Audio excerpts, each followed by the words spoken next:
اعوذ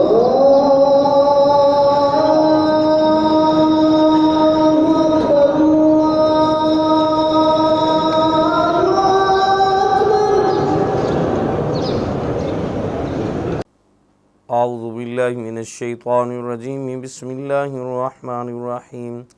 وَاعْلَمُوا أَنَّمَا غَنِمْتُم مِّن شَيْءٍ فَأَنَّ لِلَّهِ خُمُسَهُ وَلِلرَّسُولِ وَلِذِي الْقُرْبَى وَالْيَتَامَى وَالْمَسَاكِينِ وَابْنِ السَّبِيلِ إِن كُنتُمْ آمَنتُم بِاللَّهِ وَمَا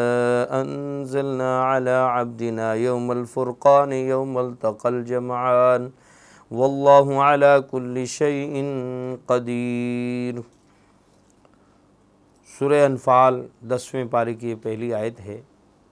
اللہ رب العزت نے سورہ انفال کی ابتدا میں یہ بتایا تھا کہ ایمان والوں کے سوال پر، حضرات صحابہ کے سوال پر کہ مال غنیمت کے بارے میں آپ سے سوال پوچھتے ہیں، آپ ان کو بتا دیں کہ مال غنیمت کا حق اللہ کو ہے اور اس کے رسول کو ہے کہ اس کو کس طرح تقسیم کیا جائے۔ چونکہ مال غنیمت خالص اللہ کی طرف سے ملنے والا یہ حق ہے، اس کی تقسیم کا حق بھی اللہ کے پاس ہے، تو اس کے بارے میں اب اس آیت مبارکہ میں جو 10ویں پارے کی پہلی آیت میں اللہ نے اس تقسیم کا اصول بیان فرمایا کہ مال غنیمت کا 5واں حصہ بیت المال میں داخل کیا جائے گا، جس کے پھر مزید 5 مصارف بیان فرمائے کہ اس کا ایک حصہ تو اللہ کے رسول صلی اللہ علیہ وسلم کو دیا جائے گا، قریبی رشتہ داروں کو جو رسول اللہ صلی اللہ علیہ وسلم کے حمایتی تھے، جنہوں نے آپ علیہ السلام کے ساتھ دین کے دفاع میں بہت زیادہ ساتھ دیا، دوسرا حصہ ان کو دیا جائے گا۔ فرمایا تیسرا والیتامى، یتیموں پہ خرچ کیا جائے۔ نمبر 4 والمساکین، مسکینوں پہ خرچ کیا جائے۔ نمبر 5 وابن السبیل، اور مسافروں پہ خرچ کیا جائے۔ یہاں یہ ضروری نہیں کہ اس 5ویں حصے میں ان کو 5 مزید حصوں میں برابر تقسیم کرنا شرط نہیں، بلکہ یہ 5 مصارف بھی ایسے ہی مصارف ہیں جیسے کہ زکوٰۃ کے مصارف کے بارے میں بیان فرمایا گیا ہے کہ زکوٰۃ ان مساکین پر، یتامہ پر اور مسافروں پر اور اللہ کی راہ میں جو رہنے والے لوگ ہیں ان پر جیسے اس کے مصارف بتائے گئے ہیں، اسی طرح اس 5ویں حصے کے بھی مصارف بیان فرما دیے گئے ہیں۔ اس کا مطلب یہ نہیں ہے کہ ہر مصرف کو برابر دینا ضروری ہے۔ اور 5واں حصہ یہ تقسیم کا اصول بیان فرما دیا، تو باقی 4 حصوں کے بارے میں کیا حکم ہے جس کا یہاں قرآن پاک میں تذکرہ نہیں ہے، تو حضرات مفسرین اس آیت کی تشریح میں فرماتے ہیں کہ باقی 4 حصے چونکہ مجاہدین کے درمیان میں تقسیم ہوں گے، اس لیے اس کے تقسیم کے یہاں بیان کی ضرورت نہیں تھی۔ اس 5ویں حصے کو اللہ تعالیٰ نے مال غنیمت کے اہم بیان کر دیا کہ یہ ان مصارف پر خرچ کیے جائیں گے۔ اب اس کے بعد جہاں تک پہلے حصے کا تعلق ہے کہ رسول اللہ صلی اللہ علیہ وسلم کی ہستی جب تک موجود تھی، آپ کا اس خمس میں سے 5ویں حصے میں سے ایک حصہ ہوتا تھا۔ جب آپ دنیا سے تشریف لے گئے تو کیا بعد والے لوگوں کو بھی یہ حصہ ملے گا یا نہیں؟ تو اس سلسلے میں حضرات مفسرین فرماتے ہیں کہ نبی کریم صلی اللہ علیہ وسلم کا حصہ آپ کی زندگی تک تھا، چونکہ آپ کو جو حصہ مل رہا تھا وہ آپ کے رسول ہونے کی حیثیت سے تھا۔ بعض حضرات اس سے یہ اس بات کی طرف گئے کہ آپ کا یہ حصہ آپ کے حاکم ہونے کی حیثیت سے تھا، تو بعد والے حکمرانوں کو اس کا حق پہنچتا ہے، تو انہوں نے کہا کہ یہ حصہ باقی رہے گا اور امیر المومنین اس حصے کے حقدار ٹھہریں گے۔ اور جہاں تک آپ کے رشتہ داروں کے حصہ لینے کا تعلق ہے تو اس کے بارے میں بھی جمہور حضرات اس بات کے قائل ہیں کہ آپ کے رشتہ داروں کو یہ دیا جانا بھی ان کے استحقاق اور ان کے مستحق ہونے کی بنیاد پر ہوگا۔ صرف آپ علیہ السلام کے رشتہ دار ہونے کی وجہ سے، چاہے وہ مالی طور پر مستحق ہوں یا نہ ہوں، ہر صورت میں ان کو دیا جائے یہ لازمی نہیں، بلکہ اگر وہ مالی طور پر کمزور ہیں، ان کو مدد کی ضرورت ہے، تو پھر ان کو اس حصے میں سے دیا جائے گا، کیونکہ ان کے لیے زکوٰۃ لینا جائز نہیں ہے، تو ان کو مال غنیمت کے 5ویں حصے میں سے حصہ دیا جائے اور وہ پہلے مستحق ہوں گے اس سلسلے میں۔ اس کے بعد یتیموں، مسکینوں اور مسافروں پہ خرچ کیا جائے۔ یہ تو 5ویں حصے کی تقسیم کا مسئلہ تھا۔ اس کے بعد فرمایا ان کنتم آمنتم باللہ وما انزلنا علی عبدنا یوم الفرقان یوم التقى الجمعان، فرمایا اگر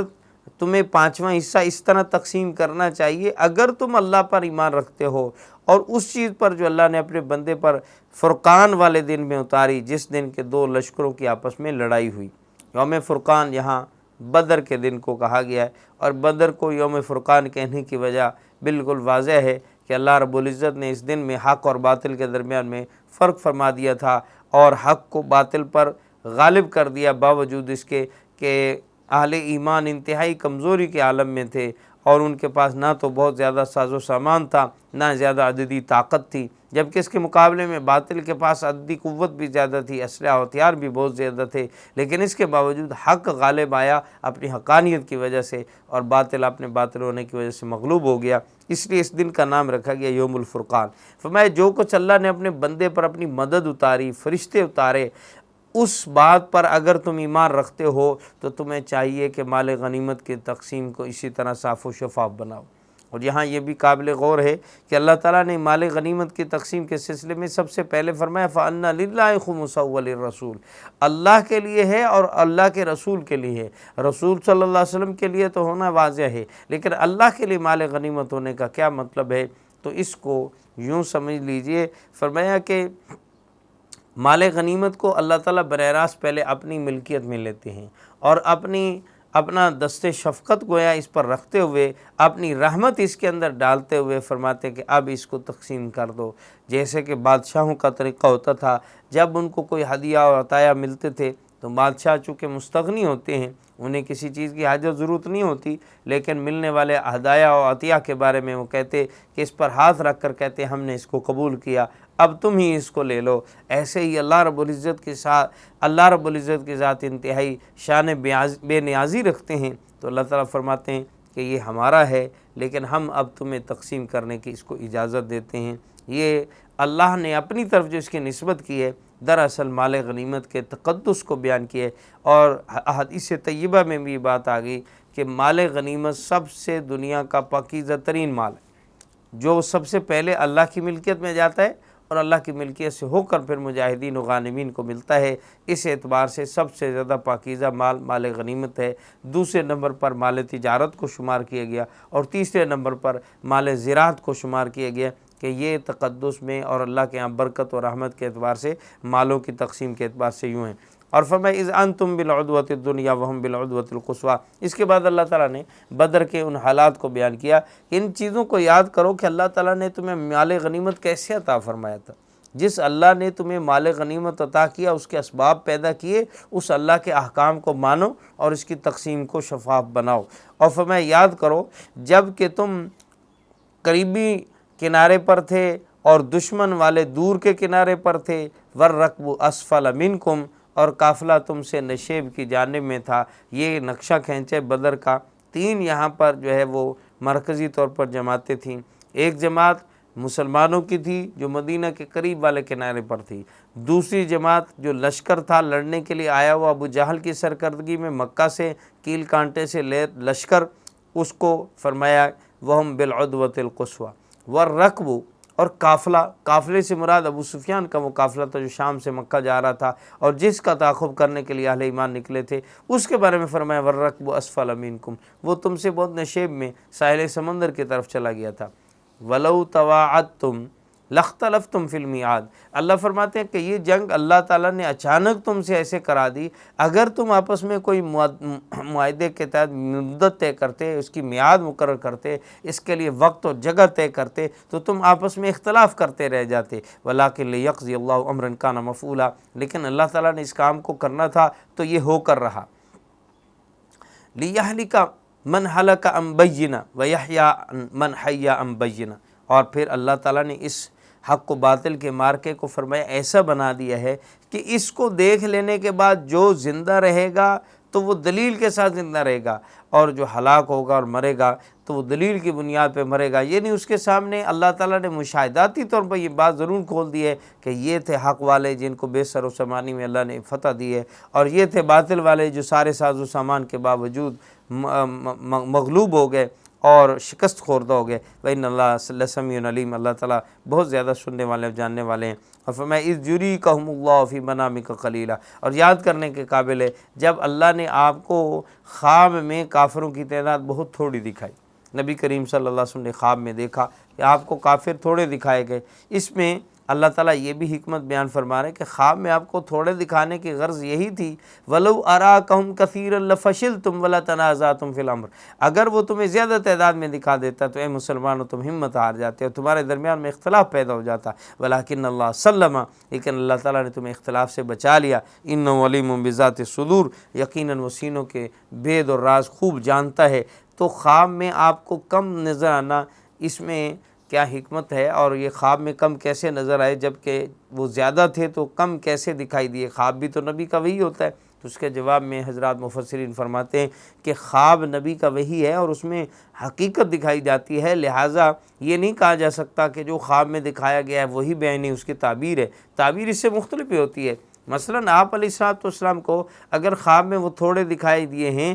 تو اس میں یہ بھی ہو سکتا ہے کہ ان کا ایک حصہ دکھایا گیا تھا، اور یہ بھی ممکن ہے کہ آپ علیہ السلام کو تھوڑے دکھائے گئے ہیں کیونکہ آپ کے سامنے وہ بے حیثیت تھے، ان کی حیثیت اور حقیقت کوئی کثرت والی نہیں تھی، اس اعتبار سے تھوڑے دکھائے گئے، اور اس اعتبار سے بھی تھوڑے دکھائے گئے خواب میں کہ ان میں سے بہت سارے لوگ ایمان لے آئیں گے اور باقی جو صرف کافر ہی رہ جائیں گے یا کفر پہ ان کی موت آئے گی وہ بہت تھوڑے ہوں گے۔ تو اس حقیقت کے اعتبار سے وہ واقعی تھوڑے تھے، آپ کو خواب میں تھوڑے دکھائے گئے۔ اور آگے بھی یہی فرمایا وَإِذْ يُرِيكُمُوهُمْ إِذِ الْتَقَيْتُمْ فِي أَعْيُنِكُمْ قَلِيلًا وَيُقَلِّلُكُمْ فِي أَعْيُنِهِمْ، اللہ نے یوں تمہاری لڑائی کو مقدر فرمایا کہ تمہیں ان کی نگاہوں میں تھوڑا کر کے دکھایا اور انہیں تمہاری نگاہوں میں تھوڑا کر کے دکھایا، کس لیے؟ لِيَقْضِيَ اللَّهُ أَمْرًا كَانَ مَفْعُولًا، تاکہ یہ معاملہ ہو کر رہے، وَإِلَى اللَّهِ تُرْجَعُ الْأُمُورُ، اور اللہ کی طرف تمام معاملات کا لوٹنا ہے۔ یہ تو اللہ تعالیٰ نے جنگ کے ہونے اور وقوع پذیر ہونے کے اللہ تعالیٰ نے وہ اسباب پیدا فرمائے کہ جن کی وجہ سے اللہ چاہتے تھے کہ یہ لڑائی ہو جائے، اور اس لڑائی کے مقدر کرنے کے لیے یہ تمام اسباب پیدا کیے گئے جس سے لڑائی ہوئی۔ اب آگے ایمان والوں کو ایسے معاملات و حالات میں جو تعلیم دی گئی ہے جس پر ہمیں عمل پیرا رہنا چاہیے، ہر وقت اس پر عمل کرنے کی ضرورت ہے، وہ کیا ہے؟ فرمایا اے ایمان والو، جب تمہاری کسی بھی جماعت سے لڑائی ہو جائے فَاثْبُتُوا، تو ثابت قدم رہنا، وَاذْكُرُوا اللَّهَ كَثِيرًا، اور دوسری بات اللہ کو کثرت سے یاد کرتے رہنا، لَعَلَّكُمْ تُفْلِحُونَ، تاکہ تم کامیاب ہو جاؤ۔ دو اصول اس میں بیان فرمائے، ایک یہ کہ لڑائی میں ثابت قدم رہنا اور اپنے پاؤں مت اکھیڑ لینا اور بھاگنا مت شروع ہو جانا، بزدل مت بن جانا، بلکہ ثابت قدمی سے لڑنا۔ اور دوسرا ساتھ ہی ثابت قدمی کا اصول، ثابت قدمی کا ذریعہ و سبب کیا ہے؟ فرمایا اللہ کی یاد، جتنا زیادہ اللہ کی طرف توجہ کرو گے، اللہ کو یاد کرو گے، اتنا زیادہ تمہاری ثابت قدمی مضبوط ہوگی۔ اور تیسری بات وَأَطِیعُوا اللَّهَ وَرَسُولَهُ، اللہ اور اس کے رسول کی اطاعت کرنا، وَلَا تَنَازَعُوا، چوتھی بات یہ ہے کہ آپس میں جھگڑا مت کرنا، فَتَفْشَلُوا، ورنہ تم بکھر جاؤ گے، وَتَذْهَبَ رِیحُکُم، اور تمہاری ہوا اکھڑ جائے گی، وَاصْبِرُوا، ثابت قدم رہنا، صبر سے کام لینا، إِنَّ اللَّهَ مَعَ الصَّابِرِينَ، کیونکہ اللہ تعالیٰ صبر کرنے والوں کے ساتھ ہوتا ہے۔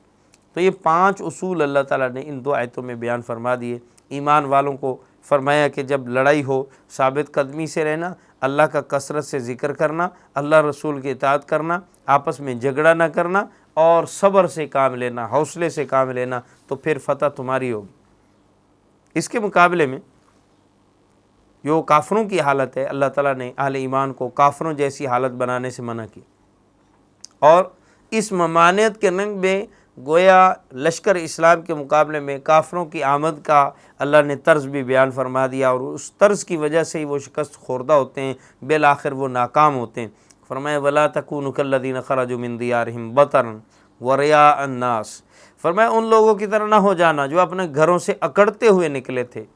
وَرِئَاءَ النَّاسِ، اور لوگوں کو اپنی شان و شوکت دکھاتے ہوئے نکلے تھے، وَيَصُدُّونَ عَن سَبِيلِ اللَّهِ، اور تیسری خرابی ان کی یہ تھی کہ وہ اللہ کے راستے سے روک رہے تھے۔ وَاللَّهُ بِمَا يَعْمَلُونَ مُحِيطٌ، اللہ تعالیٰ تمہارے تمام اعمال کا احاطہ کیے ہوئے۔ تو کافروں کی یہ خرابیاں ہیں، فرمایا کہ وہ جب گھروں سے نکلے تو ایک تو اکڑتے ہوئے نکلتے، اور اکڑ اللہ کو پسند نہیں، تکبر اللہ کو پسند نہیں۔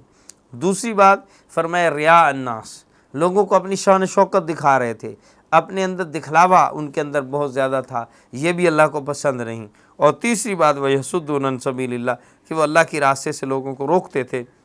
تو یہ تینوں باتیں ایسی ہیں جو اللہ کو پسند نہیں۔ اگر ایمان والوں میں یہی خرابیاں آئیں گی، وہ ریا کریں گے، وہ ریاکاری کریں گے، اور وہ اکڑ اپنے اندر رکھیں گے، اور اللہ کی راہ سے دوسروں کے لیے رکاوٹ پیدا کریں گے، تو فرمایا یہ بھی ناکام ہے۔ اور آخری جملہ جو فرمایا واللہ بما یعملون محیط، اللہ تعالیٰ خوب جانتے ہیں جو کچھ بھی تم عمل کر رہے ہو۔ کیا مطلب؟ بعض دفعہ ایسا ہوتا ہے کہ بظاہر ایک شخص بڑا مخلص نظر آ رہا ہوتا ہے لیکن اس کی نیت میں کھوٹ ہوتا ہے، یا بعض دفعہ ایسا ہوتا ہے کہ بندہ بظاہر ریاکاری کر رہا ہوتا ہے لیکن اندر اس کے اخلاص ہوتا ہے۔ تو فرمایا اللہ تعالیٰ بہتر جانتے ہیں، کیونکہ ایمان والوں کو کافروں کا مقابلہ کرتے ہوئے اکڑ کر آنے کی اور کافروں کو اپنا غرور دکھانے کا بھی حکم دیا گیا ہے کہ اسلام اور ایمان کے ذریعے ان کے سامنے سینہ تان کرو، جیسا کہ حضرات صحابہ کو عمرۃ القضاء کے موقع پر کہا گیا تھا کہ پہلے 3 چکر میں جو آپ نے 3 چکر عمرے کے لیے لگانے ان میں رمل کرنا ہے، تو وہ رمل کیا تھا کہ سینہ چھاتی نکال کر چلنا ہے، کندھے ہلا کر چلنا ہے، کافروں کو آپ کا روب معلوم۔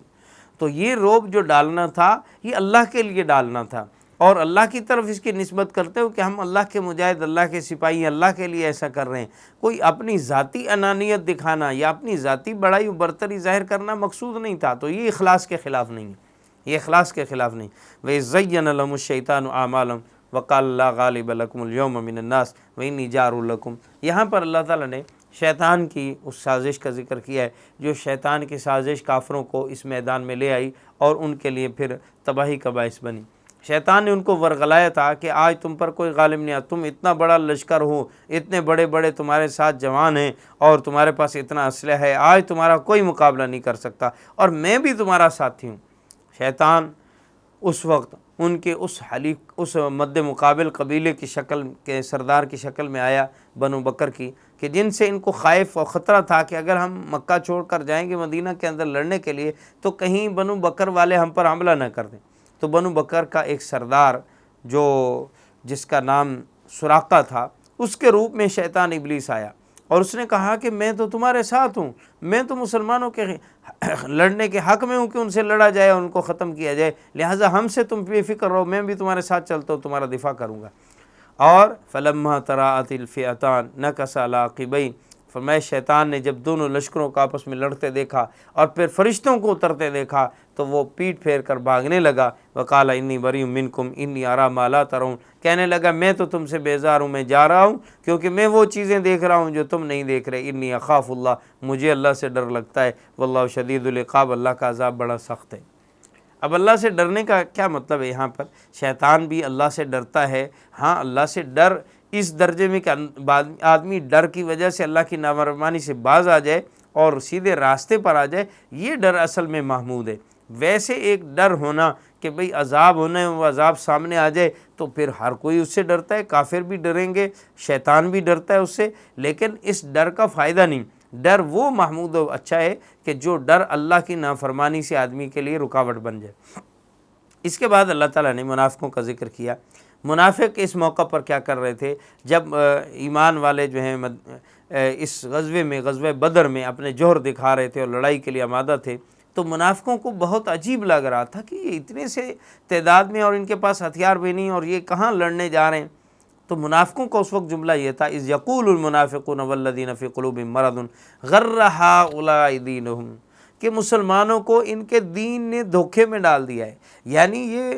دین کے اوپر اپنے آپ کو دین کے اوپر لاتے ہوئے سمجھ رہے ہیں کہ ہمارا دین ایسا ہے کہ یہ غالب آ کر رہے گا، تو اس دین داری میں اور اس اسلام کے اوپر یہ اپنے اس گھمنڈ میں جا رہے ہیں، ان کو شکست ہوگی۔ لیکن اللہ فرماتے ہیں وَمَن يَتَوَكَّلْ عَلَى اللَّهِ فَإِنَّ اللَّهَ عَزِيزٌ حَكِيمٌ، جو اللہ پہ بھروسہ کر لیتا ہے، اللہ بڑے علم والے، بڑے غلبے والے، حکمت والے ہیں، اللہ تعالیٰ ضرور ان کی مدد کرتے۔ تو ایمان والوں کو اپنے دین کے بارے میں دھوکہ نہیں تھا، بلکہ وہ اپنے دین کے ساتھ جس جذبے کے ساتھ، جس ولولے کے ساتھ اپنے دین پر اعتماد کیے ہوئے تھے اور یقین کے ساتھ اللہ کی مدد کے اور نصرت کے حامی تھے اور اس بات پر اللہ کے اوپر بھروسہ کیے ہوئے تھے کہ ضرور اللہ ہماری مدد کرے گا، اور ہم بے سر و سما ہونے کے باوجود چونکہ اللہ کی طاقت ہمارے ساتھ ہے، تو یہ دھوکہ نہیں ہے بلکہ یہ ایک حقیقت ہے، یہ ایک ریئلٹی ہے جس کو ایمان کے بغیر والا آدمی، جس کے اندر ایمان نہیں ہے، وہ اس کو محسوس نہیں کر سکتا، اور جس کے اندر اللہ نے ایمانی طاقت اور قوت رکھی ہے وہ اس ریئلٹی اور حقیقت کو محسوس کرتا ہے کہ اس دین کی وجہ سے میرے اندر پاور آ گئی ہے، میرے اندر طاقت آ گئی ہے، میں ہر باطل کے ساتھ ٹکرا سکتا ہوں، میں ہر باطل قوت کے سامنے کھڑا ہو سکتا ہوں، کیونکہ میری پشت پر میرے رب کا ہاتھ ہے۔ اور یہ ایمان والے کے اندر جب تک جذبات رہتے ہیں وہ ساری دنیا سے ٹکرا جاتا ہے، وہ تنہا بھی کھڑا ہو جائے تو اسے اللہ کی طاقت پہ اتنا بھروسہ اور یقین ہوتا ہے، جیسے حضرت خالد بن ولید رضی اللہ عنہ نے کئی ہزار کے مقابلے میں کہا تھا کہ یا رسول اللہ صلی اللہ علیہ وسلم ان سب کے لیے مجھے اکیلے کو بھیج دیں، کیونکہ آپ نے خود ارشاد فرمایا کہ کافروں کی مثال مردوں کی سی ہے، ایمان والے کی مثال زندہ کی سی ہے، جب میں زندہ ہوں وہ مردہ لاشیں ہیں تو وہ ان کے ساتھ میرا کیا مقابلہ، میں اکیلے ہی ان کے لیے کافی ہوں۔ تو آپ علیہ الصلوۃ والسلام نے بہت مسکرا کر ان کے اس ایمانی جذبات پر، ان کی اس بات پر شاباش دی اور فرمایا بالکل صحیح فرمایا، لیکن بات یہ ہے کہ زیادہ کچھ نہ کچھ اسباب کا ہونا بھی بہتر ہے، لہٰذا تم اپنے ساتھ کچھ اور ساتھی لے جاؤ۔ چنانچہ یہ 60 ساتھیوں کو اپنے ساتھ لے گئے اور اللہ تعالیٰ نے ان کو ہزاروں کے مقابلے میں فتح عطا فرمائی۔ وَلَوْ تَرَىٰ إِذْ يَتَوَفَّى الَّذِينَ كَفَرُوا الْمَلَائِكَةُ يَضْرِبُونَ وُجُوهَهُمْ، اور آگے کفار کے انجام بد کو بیان کرتے ہوئے فرمایا کاش کہ آپ دیکھیں ان کافروں کے برے حالت کو اور ان کے انجام بد کو، کہ جب فرشتے ان کے چہروں پر، ان کی پشتوں پر قرص مارتے ہیں اور ساتھ کہتے ہیں وَذُوقُوا عَذَابَ الْحَرِيقِ، اب چکھو جلنے کا عذاب، یعنی دنیا میں یہ تمہیں سزا ملی ہے، دنیا میں یہ بدر کے اندر رسوا و ذلیل ہو کے مارے گئے، ہلاک ہوئے گئے، اور آگے فرشتے ان کو پٹائی شروع ہو گئی اور جہنم کا اور آخرت کا جلنے کا عذاب بھی ان کے لیے شروع ہو گیا۔ وَذَٰلِكَ بِمَا قَدَّمَتْ أَيْدِيكُمْ، اور فرشتے کہتے ہیں یہ تمہاری بدعمالیوں کا سبب ہے، وَأَنَّ اللَّهَ لَيْسَ بِالظَّلَّامٍ لِّلْعَبِيدِ، ورنہ اللہ تو اپنے بندوں پر ذرہ برابر بھی ظلم نہیں کرتے۔ اور ان کی حالت فرعونیوں کی حالت جیسی ہے، جیسے فرعونیوں نے اللہ کی آیات کو جھٹلایا، جیسے فرعونیوں نے اللہ کی آیات کا مقابلہ کیا، وقت کے نبی کی بات کو جھٹلا دیا، اس کی وجہ سے اللہ نے ان کو غرق کر دیا، ان کے گناہوں کی وجہ سے پکڑا، فرمایا ان کی بھی اسی طرح حالت۔ اور اللہ نے اپنا ایک دستور بیان کیا کہ اللہ تعالیٰ کسی بھی قوم کو جب کوئی نعمتیں دے دیتے ہیں تو ان سے وہ نعمتیں لیتے نہیں ہیں، چھینتے نہیں ہیں، جب تک کہ وہ قوم خود اپنی حالت بدل نہ دے۔ ذَلِكَ بِأَنَّ اللَّهَ لَمْ يَكُنْ مُغَيِّرًا نِعْمَةً أَنْعَمَهَا عَلَىٰ قَوْمٍ حَتَّىٰ يُغَيِّرُوا مَا بِأَنفُسِهِمْ، اللہ اس وقت تک ان سے نعمتیں نہیں چھینتے۔ تو ان مشرکین کو اور قریش والوں کو بھی اللہ نے جتنی نعمت دے رکھی تھی ان سے اللہ تعالیٰ نے چھینا نہیں، ان کی سرداری کو ختم نہیں کیا، جب تک کہ انہوں نے خود اپنے آپ کو بدل کر اللہ کا مقابلہ، رسول کا مقابلہ اور اللہ کے جو شاعر تھے، شاعر اللہ یعنی بیت اللہ ہے اور اسی طرح اشہر حرم ہے، جب تک اللہ کی حرمتوں کو انہوں نے پامال نہیں کیا اللہ نے بھی ان سے نعمتیں نہیں لیں، اور جب انہوں نے ایسا کرنا شروع کر دیا تو اللہ نے بھی ان کی حالت فرعونیوں جیسی کر دی، جیسے فرعون غرق ہوا، اور اسی طرح تمام ظالموں کا انجام بھی اسی طرح ہونے والا ہے۔ اللہ تعالیٰ نے یہ وعدہ فرمایا، اور فرمایا ان شر الدواب عند اللہ الذین کفروا فهم لا یؤمنون، یقین جانو اللہ کے نزدیک زمین پر چلنے والے جانداروں میں بدترین جانور وہ لوگ ہوتے ہیں جنہوں نے کفر کو اپنا رکھا ہے اور وہ ایمان نہیں لانا چاہتے ہیں، اور یہ وہ لوگ ہیں جنہوں نے اللہ کے عہدوں کو توڑا ہے اور وہ اللہ سے ڈرتے نہیں ہیں۔ اللہ نے ایمان والوں کو حکم دیا فَإِمَّا تَثْقَفَنَّهُمْ فِي الْحَرْبِ، جب بھی یہ لڑائی اور جنگ میں تمہارے ہاتھ لگیں تو ان کو سامان عبرت بنا دو، فَشَرِّدْ بِهِم مَّنْ خَلْفَهُمْ لَعَلَّهُمْ يَذَّكَّرُونَ، فرمایا ان کو اتنا مارو کہ ان کے پیچھے والے بھی بھاگ کھڑے ہو جائیں اور تتر بتر ہو جائیں، اور جو ان کی پشت پناہی کر رہے ہیں وہ بھی کبھی تمہارا سامنا کرنے کی طاقت اور جرأت نہ رکھیں۔ وَإِمَّا تَخَافَنَّ مِن قَوْمٍ خِيَانَةً فَانبِذْ إِلَيْهِمْ عَلَىٰ سَوَاءٍ، یہ تو بات ہے معاملہ جنگ کا۔ فرمایا جب میدان جنگ سج جائے، پہلی بات ہے کہ جنگ تک آنے سے پہلے کافروں کو ترغیب ہے، دعوت ہے، تبلیغ ہے، ان کو ایمان کی طرف بلانا ہے، اگر وہ ایمان پہ آمادہ نہ ہوں تو پھر ان کو جزیہ اور ٹیکس پہ آمادہ کرنا ہے، اگر اس پر بھی نہ ہے تو جنگ ہے، جہاد ہے، لڑائی، اور جب لڑائی کا میدان سج جائے تو وہاں نرمی نہیں ہے، وہاں کافروں کے اوپر ترس کھانا نہیں ہے، بلکہ پھر ان کے ساتھ ایسا ان کو مارنا ہے کہ ان کی نسلیں یاد رکھیں، ان کے پچھلے یاد رکھیں، یہی قرآنی تعلیم ہے، یہی اللہ کا حکم ہے۔ اور آگے فرمایا کہ اگر کسی قوم سے آپ کو بدعہدی کا اندیشہ ہو کہ وہ معاہدہ توڑ دیں گے تو آپ کو چاہیے کہ ان کے معاہدے کی مدت پوری ہونے سے پہلے ہی آپ خود پہلے سے معاہدے کے توڑنے کا اعلان کریں۔ ان اللہ لا يحب الخائنین، ایسا نہ کریں کہ بدعہدی کا خوف ہو اور اس خوف و خطرے میں اعلان کیے بغیر اچانک ان کے ساتھ بدعہدی کا معاملہ کر دیں،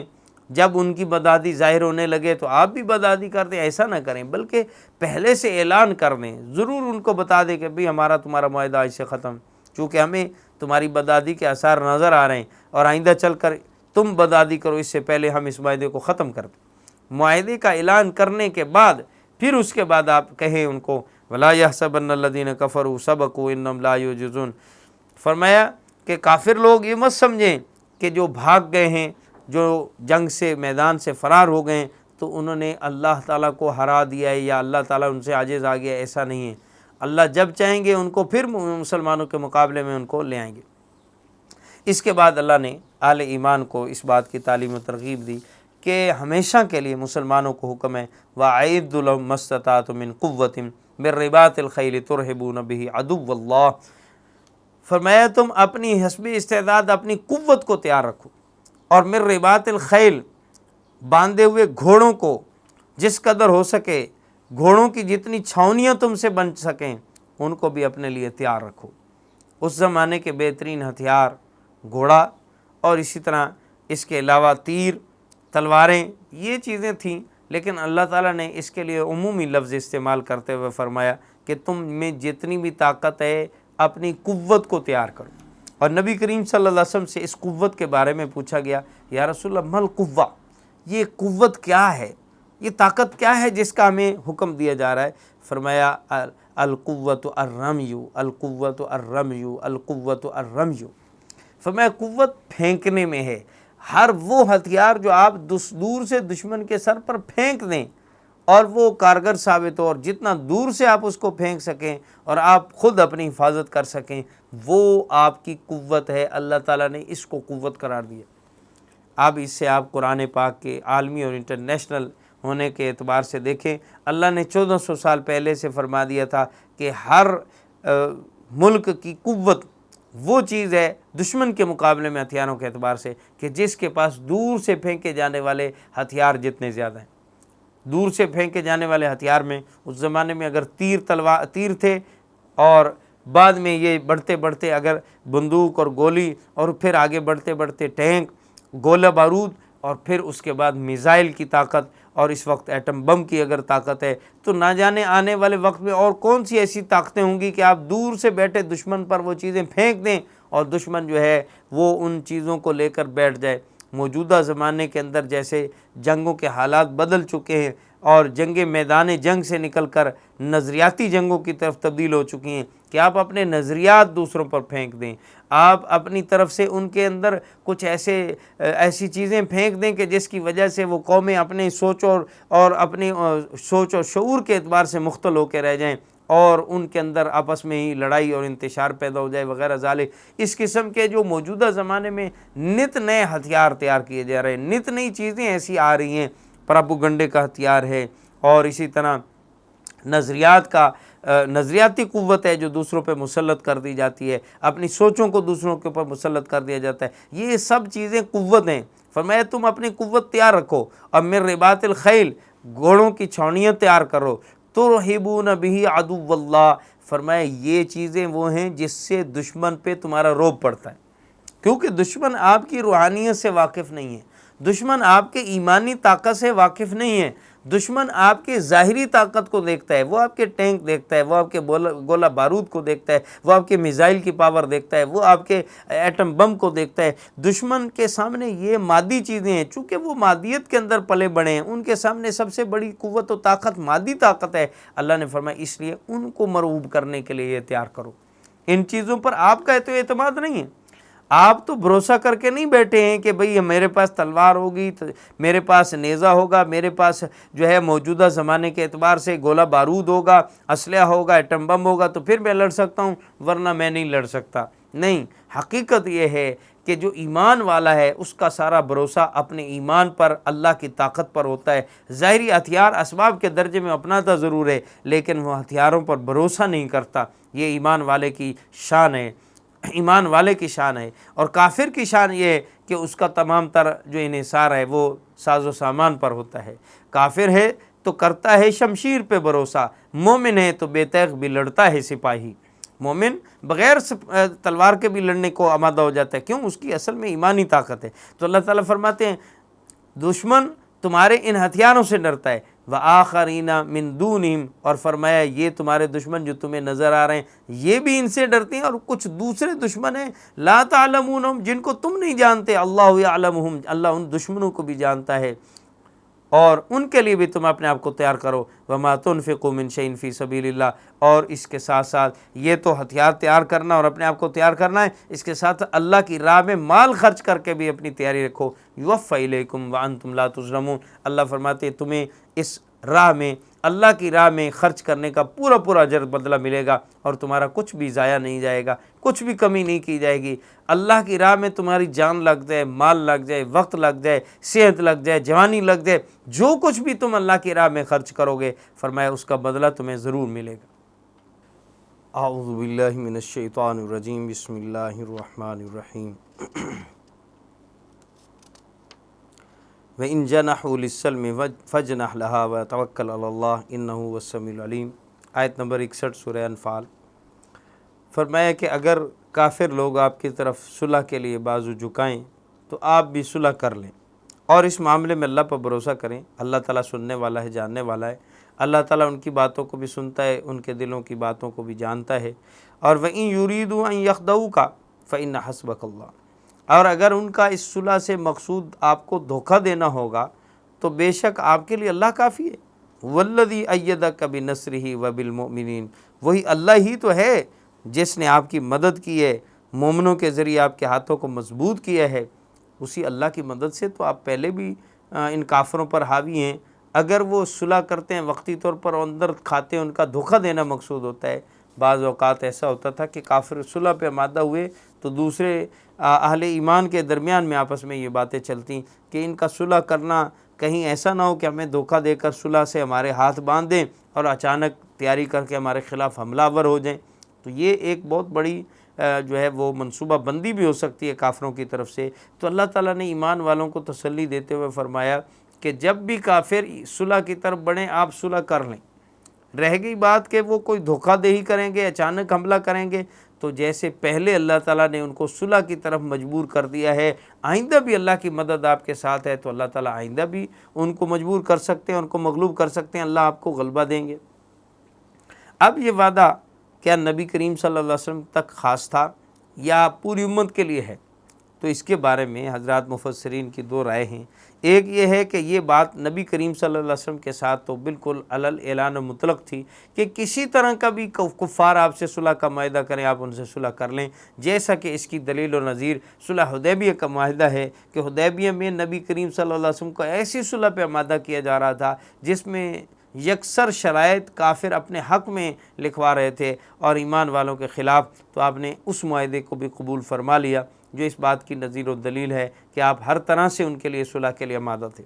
جبکہ باقی لوگوں کی صلح کے بارے میں یہ ہے کہ وہ اس بات کو دیکھیں اور پرکھیں، اگر ظاہر احوال ان کے دھوکہ دہی پر مبنی نظر آئیں تو پھر صلح نہ کریں، جیسا کہ پچھلی آیات میں آ چکا مما تخافن من قوم خیانۃ فامبذ الیہم علی سواء، کہ آپ کو اگر کسی قوم سے خیانت کا خدشہ ہو تو پھر ان کی صلح ان پہ ڈال دو اور کہو ہم اور تم برابر ہیں، اب جیسے تمہیں ہم سے خطرہ ہے اور جیسے ہمیں تم سے خطرہ ہے تمہیں بھی ہم سے خطرہ رکھنا چاہیے، جیسے وہ معاملہ اسی طرح کیا جائے۔ اور اگر یہ محسوس ہوتا ہو کہ نہیں واقعتاً یہ صلح کے لیے آمادہ ہو چکے ہیں تو پھر ظاہری حالات کو دیکھتے ہوئے ان سے صلح کر لی جائے، اور اس خوف و خطرے کو پس پش نہ ڈالا جائے، بلکہ خطرے کو بھی اپنی جگہ پر بھانپتے ہوئے رکھا جائے اور اللہ کی مدد و نصرت اور اللہ پہ توکل و بھروسہ کیا جائے۔ اللہ تعالیٰ فرماتے ہیں کہ یہ بات کہ اللہ کی مدد کیسے آئے گی، یا کافروں کو بھی اللہ نے اگر تمہارے ساتھ صلح پہ آمادہ کیا ہے تو یہ بھی دراصل اللہ کی اندرونی ایک حکمت ہے۔ اس کی نظیر فرمایا الف بین قلوبہم، ان ایمان والوں کے بھی تو دلوں میں اللہ نے الفت ڈالی ہے۔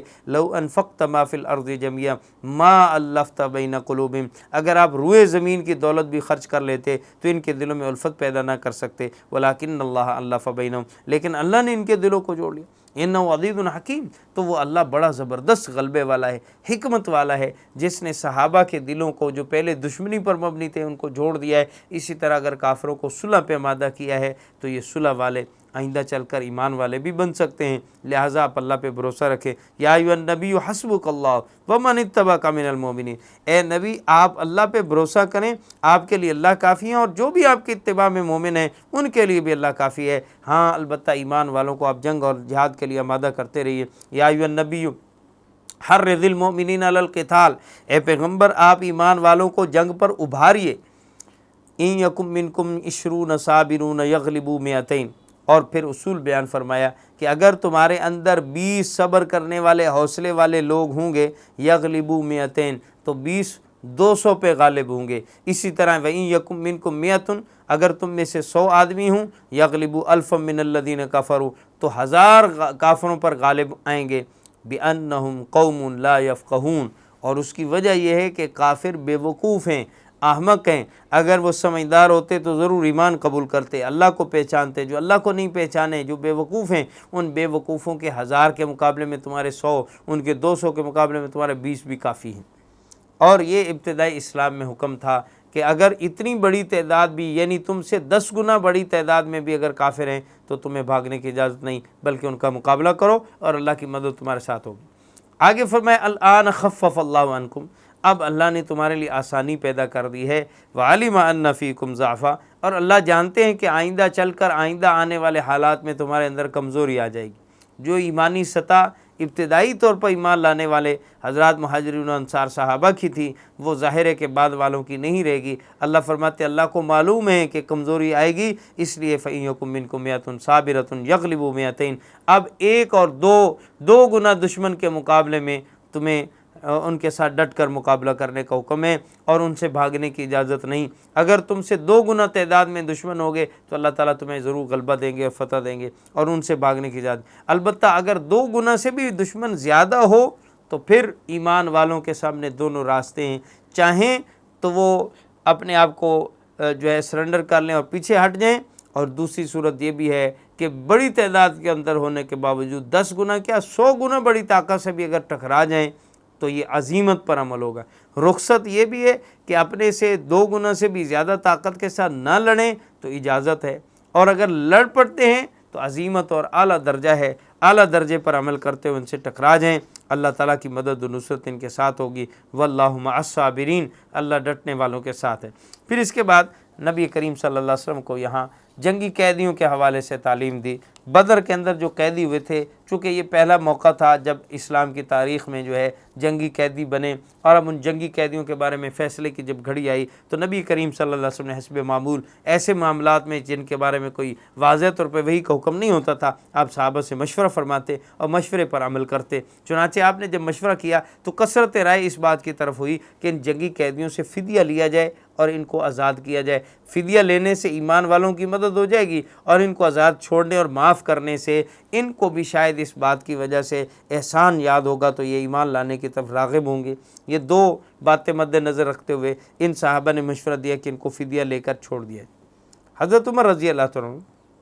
عبداللہ ابن رواحہ رضی اللہ عنہ، بعض صحابہ کی رائے یہ ہوئی کہ یا رسول اللہ، یہ وہ لوگ ہیں جنہوں نے ہمیں بہت ستایا اور ایمان والوں کے لیے مکہ کے اندر زندگی اجیرن و تنگ کر دی، آج یہ ہمارے ہاتھ میں آئے ہیں، ان کو چھوڑا نہ جائے۔ اگر ہم نے ان کو چھوڑ دیا یہ دوبارہ تیاری کے ساتھ ہمارے خلاف میدان میں اتریں گے، بہتر ہے کہ ان کی گردنیں اڑا دی جائیں، ان کو قتل کیا جائے، اور بلکہ قتل بھی اس طور پہ کیا جائے کہ جو جس کا رشتہ دار اس کے حوالے کیا جائے، وہ اپنے رشتہ دار کی گردن پر چھری چلا کر بتائے کہ دیکھو ہمارے نزدیک اسلام کا رشتہ، ایمان کا رشتہ سب سے بڑا رشتہ ہے، اور ایمان کے رشتوں کے مقابلے میں کوئی خونی رشتہ بھی ہمارے نزدیک بڑی چیز نہیں ہے۔ اور یہ رائے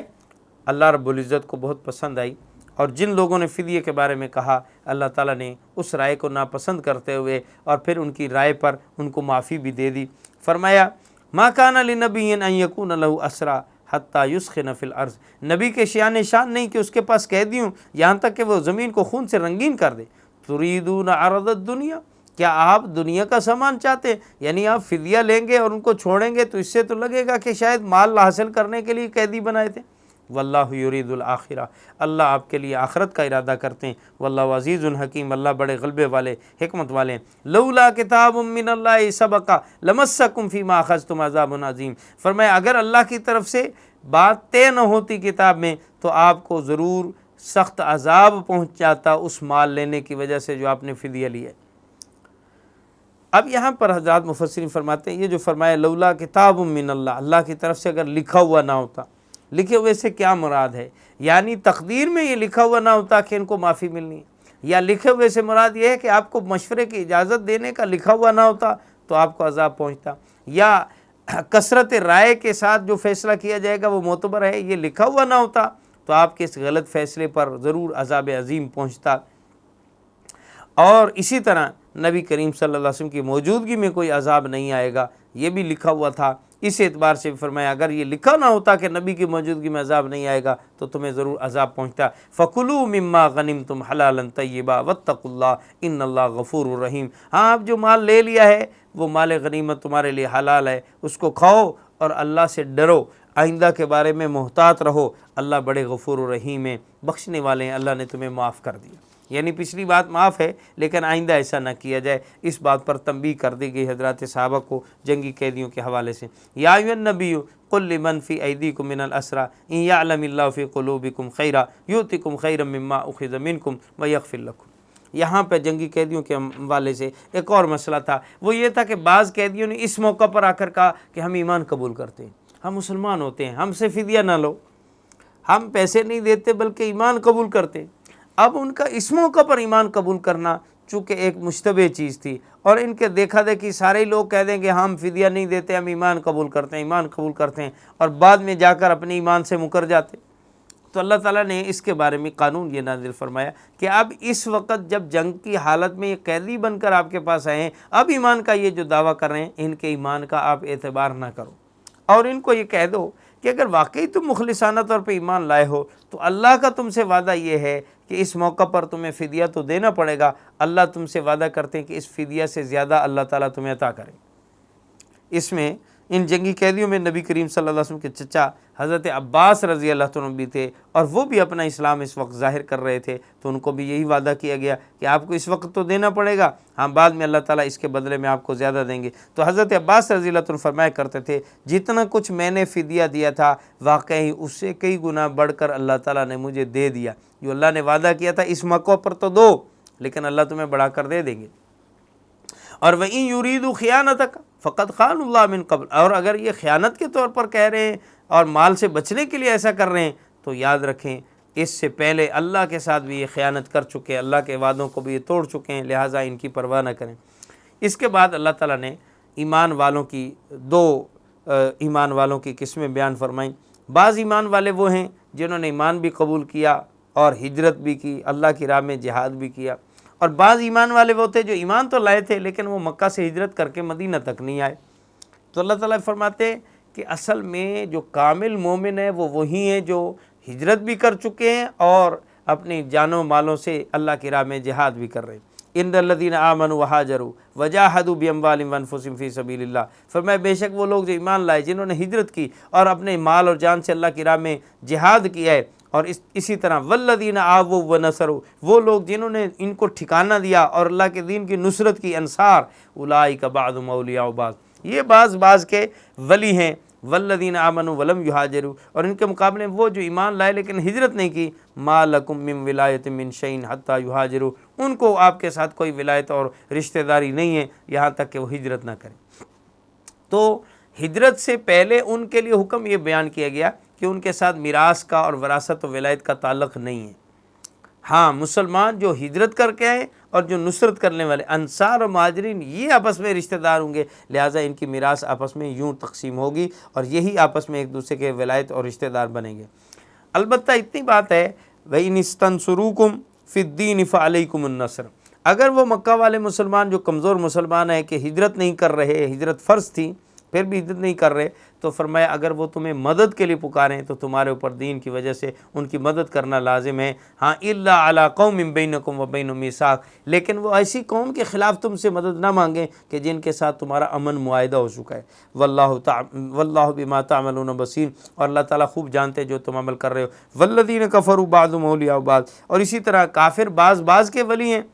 کافر بعض کے وارث ہیں، وہ ایک دوسرے کی میراث لیں گے۔ الا تفعلوہ، اگر تم نے اللہ کے ان قوانین پر عمل نہ کیا، تکن فتنۃ فی الارض وفساد کبیر، تو اس سے روئے زمین پر بہت بڑا فتنہ اور فساد کبیر ہوگا، بہت بڑا فساد پھیل جائے گا۔ کس بات سے؟ کہ اگر ایمان والے کافروں کی میراث لینا چاہیں یا کافر مسلمانوں کی میراث لینا چاہیں اور اپنے آپ کو رشتہ دار بھی سمجھنا چاہیں گے تو اس سے فساد برپا ہوگا۔ یا اسی طرح ایمان والے اگر اپنے ان ایمان والے دوستوں کی مدد کرنا چاہیں جو مسلمانوں کے معاہدے والی جماعت کے ساتھ ملے ہوئے ہیں اور ان کے زیر دست ہیں، اور یہ ان کا مقابلہ کرتے ہوئے ان کو وہاں سے چھڑانے کی کوشش کریں گے، ان سے معاہدہ توڑیں گے، تو اس سے بھی فساد ہوگا، کیونکہ اس کے بعد پھر ایمان والوں کے عہد کی پاسداری کرنے کی مثال نہیں ملے گی اور اس سے مسلمانوں کا معاہدہ جو ہے وہ کمزور پڑ جائے گا۔ تو فرمایا اللہ کے معاہدوں کو بھی پابندی سے نبھاؤ، اللہ کے عہدوں کو بھی پورا کرو، اور رشتہ داریوں کے سلسلے میں جو اللہ نے قانون نازل فرمایا ہے اس کے مطابق عمل کرو۔ اسی طرح فرمایا والذین آمنوا وہاجروا وجاہدوا فی سبیل اللہ والذین آووا ونصروا اولئک هم المؤمنون حقا، سچے اور پکے مومن وہی ہیں جو مہاجر ہیں یا انصار ہیں۔ لہم مغفرۃ و رزق کریم، ان کے لیے اللہ کی طرف سے مغفرت بھی ہے اور عزت کی روزی کا بھی اللہ کی طرف سے وعدہ ہے، کیونکہ یہ اعلیٰ درجے کے ایمان والے، انہوں نے ایمان بھی قبول کیا ہے اور ایمانی تقاضوں کو بھی پورا کیا ہے، وہ ہے ہجرت اور جہاد فی سبیل اللہ اور اللہ کے دین کی مدد و نصرت۔ یہ ایمانی تقاضے، جو ایمان لائے ایمانی تقاضے بھی پورا کرے، یہ پکا سچا مومن ہے۔ اور جو ایمان تو لاتا ہے لیکن ایمانی تقاضوں کو پورا نہیں کرتا تو فرمایا اس کا ایمان شک میں ہے۔ اور والذین آمنوا من بعد وہاجروا وجاہدوا معکم فاولئک منکم، ہاں البتہ یہ کہ اس کے بعد بھی جو ایمان لائے، انہوں نے ہجرت جہاد تو نہیں کیا لیکن وہ تمہارے ساتھ ایمان لے آئے ہیں، تو وہ لوگ بھی تمہارے ساتھ ہی مومن ہیں، تمہارے ساتھ کے مومن ہیں، بعد والے بھی۔ والذین آمنوا من بعد وہاجروا وجاہدوا معکم، بعد میں ایمان لائے تو پھر بھی وہ مومن ہونے میں تمہارے ساتھ شریک ہو جائیں گے۔ وَأُولُو الْأَرْحَامِ بَعْضُهُمْ أَوْلَىٰ بِبَعْضٍ فِي کتاب اللہ۔ اب رشتہ داریوں میں یہ جو بعد والے مومن ہوئے ہیں، رشتہ دار ہونے کی وجہ سے یہ زیادہ اولا ہوں گے۔ یہاں اصل میں میراث کا وہ قانون بیان کرنا مقصود ہے کہ پہلے میراث سے اللہ رب العزت نے مہاجرین و انصار کو جو جوڑا تھا بغیر رشتہ داری کے ایمانی رشتے کی وجہ سے، اب وہ حکم منسوخ ہو گیا ہے، اور اب جب بعد والے رشتہ دار بھی ایمان لا کر ہجرت کر چکے ہیں تو رشتہ دار ہی رشتہ دار کا وارث بننے کا زیادہ حقدار ہوگا۔ یہ اللہ تعالیٰ نے گویا حکم نافذ فرما دیا، اور اب ہمیشہ کے لیے یہ نافذ ہے کہ ایمان والے ایمان والوں کے رشتہ داروں کے وارث بنیں گے۔ ہاں ایمانی رشتے کی وجہ سے جس کو پہلے مواخات کے طور پر کہا گیا تھا کہ مواخات کا رشتہ قائم کیا گیا مہاجرین و انصار میں، اور وہ آپس میں ایک دوسرے کے وارث بنے تھے، وہ وراثت کا قانون اب منسوخ ہو چکا۔ اس کے بعد اب اگلی صورت سورۃ التوبہ ہے۔ سورۃ توبہ مدنی صورت ہے اور اس میں نبی کریم صلی اللہ علیہ وسلم کے حیات طیبہ کے آخری دور میں یہ نازل ہوئی، تو آخری دور سے متعلق احکام و مسائل پر مبنی ہے۔ اس صورت کے اندر خاص طور پر تین باتیں جو ہیں وہ تین مناظر اس کے ہمارے سامنے آتی ہیں۔ سورت کی جو ابتدا ہوتی ہے جس کی وجہ سے سورت کو برات بھی کہتے ہیں، مشرکین سے اور کفار سے برات کا اظہار، نفرت کا اظہار، اور خصوصاً جزیرۃ العرب کو کفار سے پاک کرنے کے لیے یہ بنیاد رکھی گئی کہ سب سے پہلے تو جزیرۃ العرب اور جزیرۃ العرب میں سے بھی حرم کی حدود سے مشرکین کو نکال دیا جائے، اس کے بعد درجہ بدرجہ دیگر کافروں کو بھی پورے جزیرۃ العرب سے نکال دیا جائے۔ اخرج الیہود والنصارى من جزیرۃ العرب او کما قال علیہ الصلوۃ والسلام، نبی کریم صلی اللہ علیہ وسلم نے یہ بھی فرمایا تھا کہ جب یہود و نصارہ پر تم قابض آ جاؤ اور ان پر غالب آ جاؤ تو ان کو پورے جزیرۃ العرب سے نکال دینا، کیونکہ یہ اسلام کی بنیاد ہے اور اسلام کا وہ مرکز ہے کہ جس کو سازشوں سے، کافروں سے اور بے دینوں سے پاک صاف ہونا چاہیے۔ یہاں خالص مومنین رہتے ہوں، نہ تو مشرکین رہتے ہوں، نہ یہود و نصارہ ہوں، چونکہ جہاں کہیں بھی یہ مسلمانوں کے ساتھ مل کر رہیں گے تو یہ سازشیں ضرور کریں گے، ان کی سازشوں سے نہیں بچا جا سکتا، تو بہتر ہے کہ ان کو مرکز اسلام سے ضرور دور کر دیا جائے۔ دنیا میں ان کو رہنے کا حق ہے کہ وہ جزیہ دے کر، ٹیکس دے کر اور مسلمانوں کی ماتحتی قبول کرتے ہوئے جئیں، لیکن اسلام کے مرکز میں ان کو رہنے کی اجازت نہیں، مرکز سازشوں سے پاک صاف رکھنا ہے تو ان کو جزیرے سے نکالا جائے۔ تو پہلا حصہ سورہ انفال کا اس سلسلے میں نازل ہوا ہے جس میں کافروں کو مکہ المکرمہ سے اور حرم کی حدود سے نکالنے کا حکم تھا، درجہ بدرجہ مختلف کے لیے مختلف حکم ہے جس کی تفصیل آگے آتی۔ دوسرا سورہ توبہ کا حصہ جو ہے وہ خاص طور پر غزوہ تبوک سے متعلق ہے، جس میں غزوہ تبوک کے بارے میں تعلیمات دی گئی ہیں کہ غزوہ تبوک جو پیش آیا تھا اور ایمان والوں کے اس میں مختلف حصے تھے، ان کے بارے میں تفصیل۔ تیسری بات جو اس صورت کا خاص جو مرکزی موضوع ہے وہ ہے منافقین کی سازشیں، اور مسلمانوں کو منافقین کی سازشوں سے جو ہے وہ کیسے نبٹنا ہے اور ان سے کیسے محتاط رہنا ہے، ان کے ساتھ مسلمانوں کا کیا رویہ ہونا چاہیے۔ یہ تین باتیں مرکزی طور پر اس صورت کا موضوع ہیں، اور اس کے ساتھ ساتھ اس صورت میں اور بھی بہت سارے مسائل و احکام آئیں گے۔ ابتدائی طور پر، بنیادی طور پر صورت کی جو آغاز ہے براۃ من اللہ ورسولہ الی الذین عاہدتم من المشرکین، اللہ تعالیٰ نے اس صورت کا آغاز یہاں سے کیا، اور اس صورت کے شروع میں بسم اللہ نہیں لکھی جاتی ہے، اس کی وجہ کہ بسم اللہ اس کے شروع میں نازل نہیں ہوئی، اور دوسری بات کہ سورہ انفال کے ساتھ اس کا گہرا ربط ایسا ہے کہ یہ بغیر بسم اللہ کے اسی کے ساتھ ملا دی جاتی۔ چنانچہ اگر کوئی آدمی تلاوت کرنے میں سورہ انفال پڑھتے پڑھتے توبہ پڑھتا ہے تو بسم اللہ نہ پڑھے،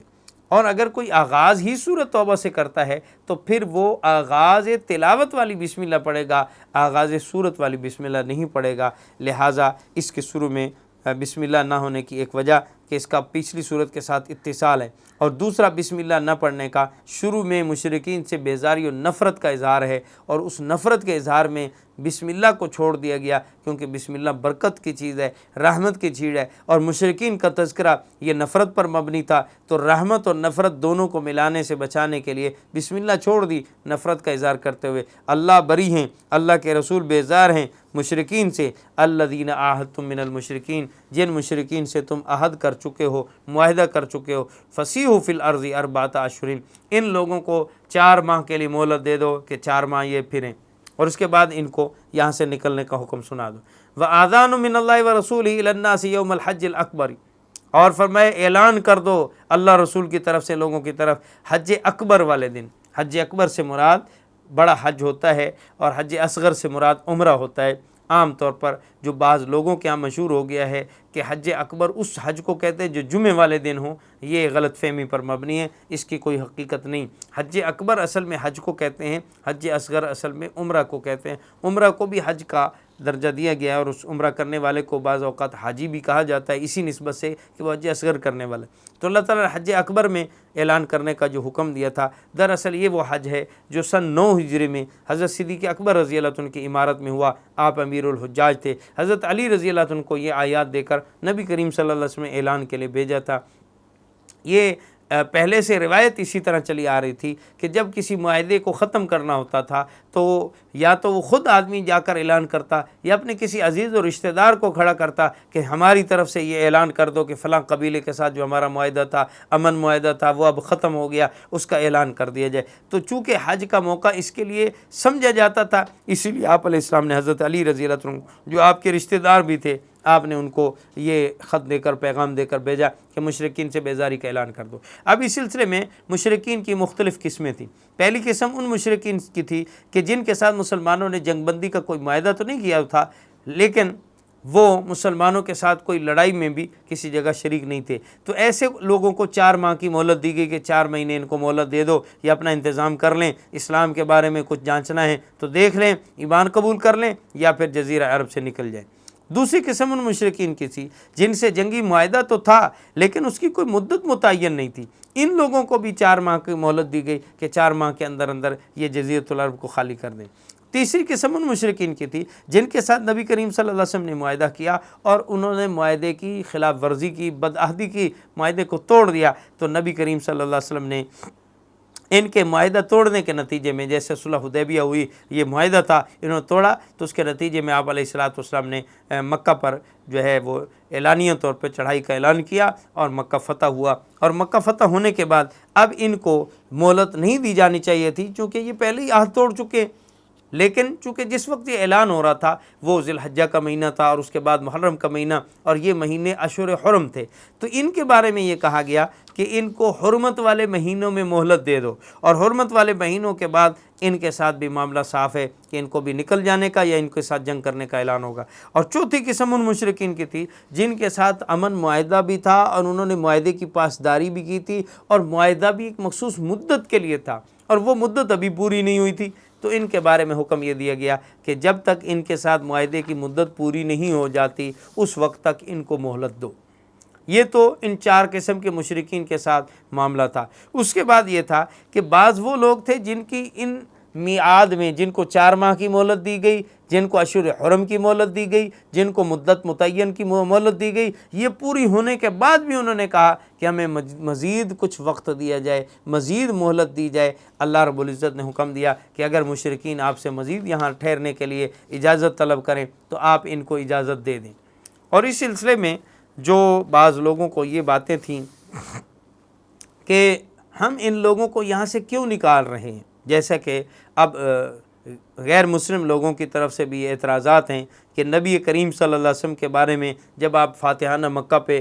فاتح بن کر آتے ہیں اور اس کے 1 سال کے بعد آپ یہاں کے رہنے والے مشرکین کو وہاں سے نکل جانے کا حکم یا اسلام قبول کرنے کا حکم دیتے ہیں، تو اس بات کو یہ رنگ دیا جاتا ہے کہ گویا آپ علیہ الصلوۃ والسلام نے فتح کے بعد زبردستی طور پہ ان کو اسلام میں داخل کرنے یا نکل جانے کا حکم دیا ہے، تو یہ شاید آپ علیہ الصلوۃ والسلام نے انصاف اور عدل نہیں کیا ہے۔ تو یہ بہت بڑی غلط فہمی ہے۔ اللہ تعالیٰ نے اس غلط فہمی کو دور کرنے کے لیے یہاں یہ بات فرمائی ہے کہ دیکھو اگر ان لوگوں کو تمہارے اوپر بس چلتا تو یہ تمہارے ساتھ کسی چیز کی رعایت نہ کرتے اور فی الفور تمہیں وہاں سے نکل جانے یا مار دینے کی بات کرتے، جبکہ ایمان والے ان لوگوں سے مارے کھا کر سہ کر گئے ہوئے، اب بدلے میں تقاضا تو یہ تھا، بدلے کا تقاضا یہ تھا کہ ان کو فوری طور پہ قتل کر دیا جاتا یا نکال دیا جاتا، جبکہ ایسا نہیں کیا گیا، ان کو مزید مہلت بھی دی گئی، سوچنے سمجھنے کا وقت بھی دیا گیا اور پھر نکلنے کے لیے پرامن راستہ بھی دیا گیا، فوری قتل بھی نہیں کیا گیا۔ تو یہ سب باتیں یہ بتاتی ہیں کہ دراصل نبی رحمت نے ان پر انتہائی رحمت فرمائی ہے، اور جہاں تک اسلام میں داخلے کی بات ہے، یہ کوئی جبری طور پہ داخلہ نہیں تھا، بلکہ سوچ سمجھ اور شعور کے ساتھ فیصلہ کرنے کا حکم دیا گیا تھا، اور اس کے بعد ان کو یہاں سے نکل جانے کے لیے پرامن راستہ بھی دیا گیا تھا۔ اس کے باوجود بھی اگر اعتراض کیا جائے تو یہ انتہائی زیادہ کوڑ مغزی کی دلیل ہے اور اس کے سوا کچھ نہیں۔ اللہ تعالیٰ اس کے بعد فرماتے ہیں ایمان والوں کو، الا تقاتلون قوما نکثوا ایمانہم وہموا باخراج الرسول وہم بدؤکم اول مرہ اتخشونہم فاللہ احق ان تخشوا ان کنتم مؤمنین۔ ایمان والوں کو جنگ پر ابھارتے ہوئے فرمایا، کیا تم ان لوگ سے جنگ نہیں کرو گے جنہوں نے اپنی قسموں کو توڑ ڈالا، جنہوں نے رسول اللہ صلی اللہ علیہ وسلم کو وطن سے بے وطن کرنے کا ارادہ کیا تھا، اور یہ وہی لوگ ہیں جنہوں نے تمہارے خلاف جنگ کی چھیڑ چھاڑ میں پہل کی تھی۔ اتخشونہم، کیا آپ ان سے ڈرتے ہو؟ فاللہ احق ان تخشوا ان کنتم مؤمنین، اگر آپ ایمان والے ہیں تو اللہ زیادہ حق رکھتا ہے کہ اللہ سے ڈرا جائے۔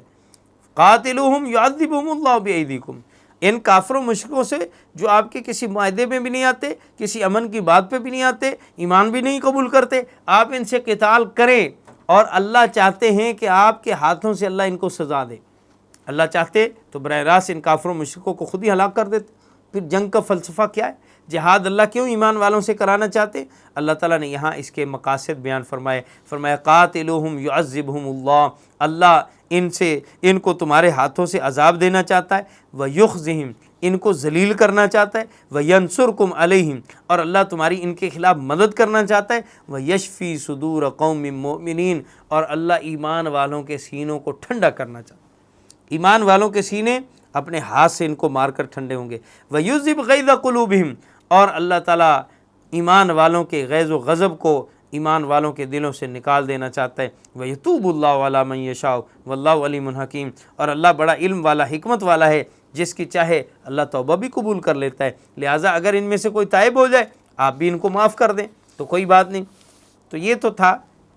ان کافروں کے بارے میں جنگ اور جہاد کا مسئلہ۔ اب اس کے بعد مشرکین کے کچھ غلط قسم کے نظریات اور سوچیں ہیں، اللہ تعالیٰ نے ان کی تردید کی ہے اگلی آیات میں، اور وہ یہ فرمایا کہ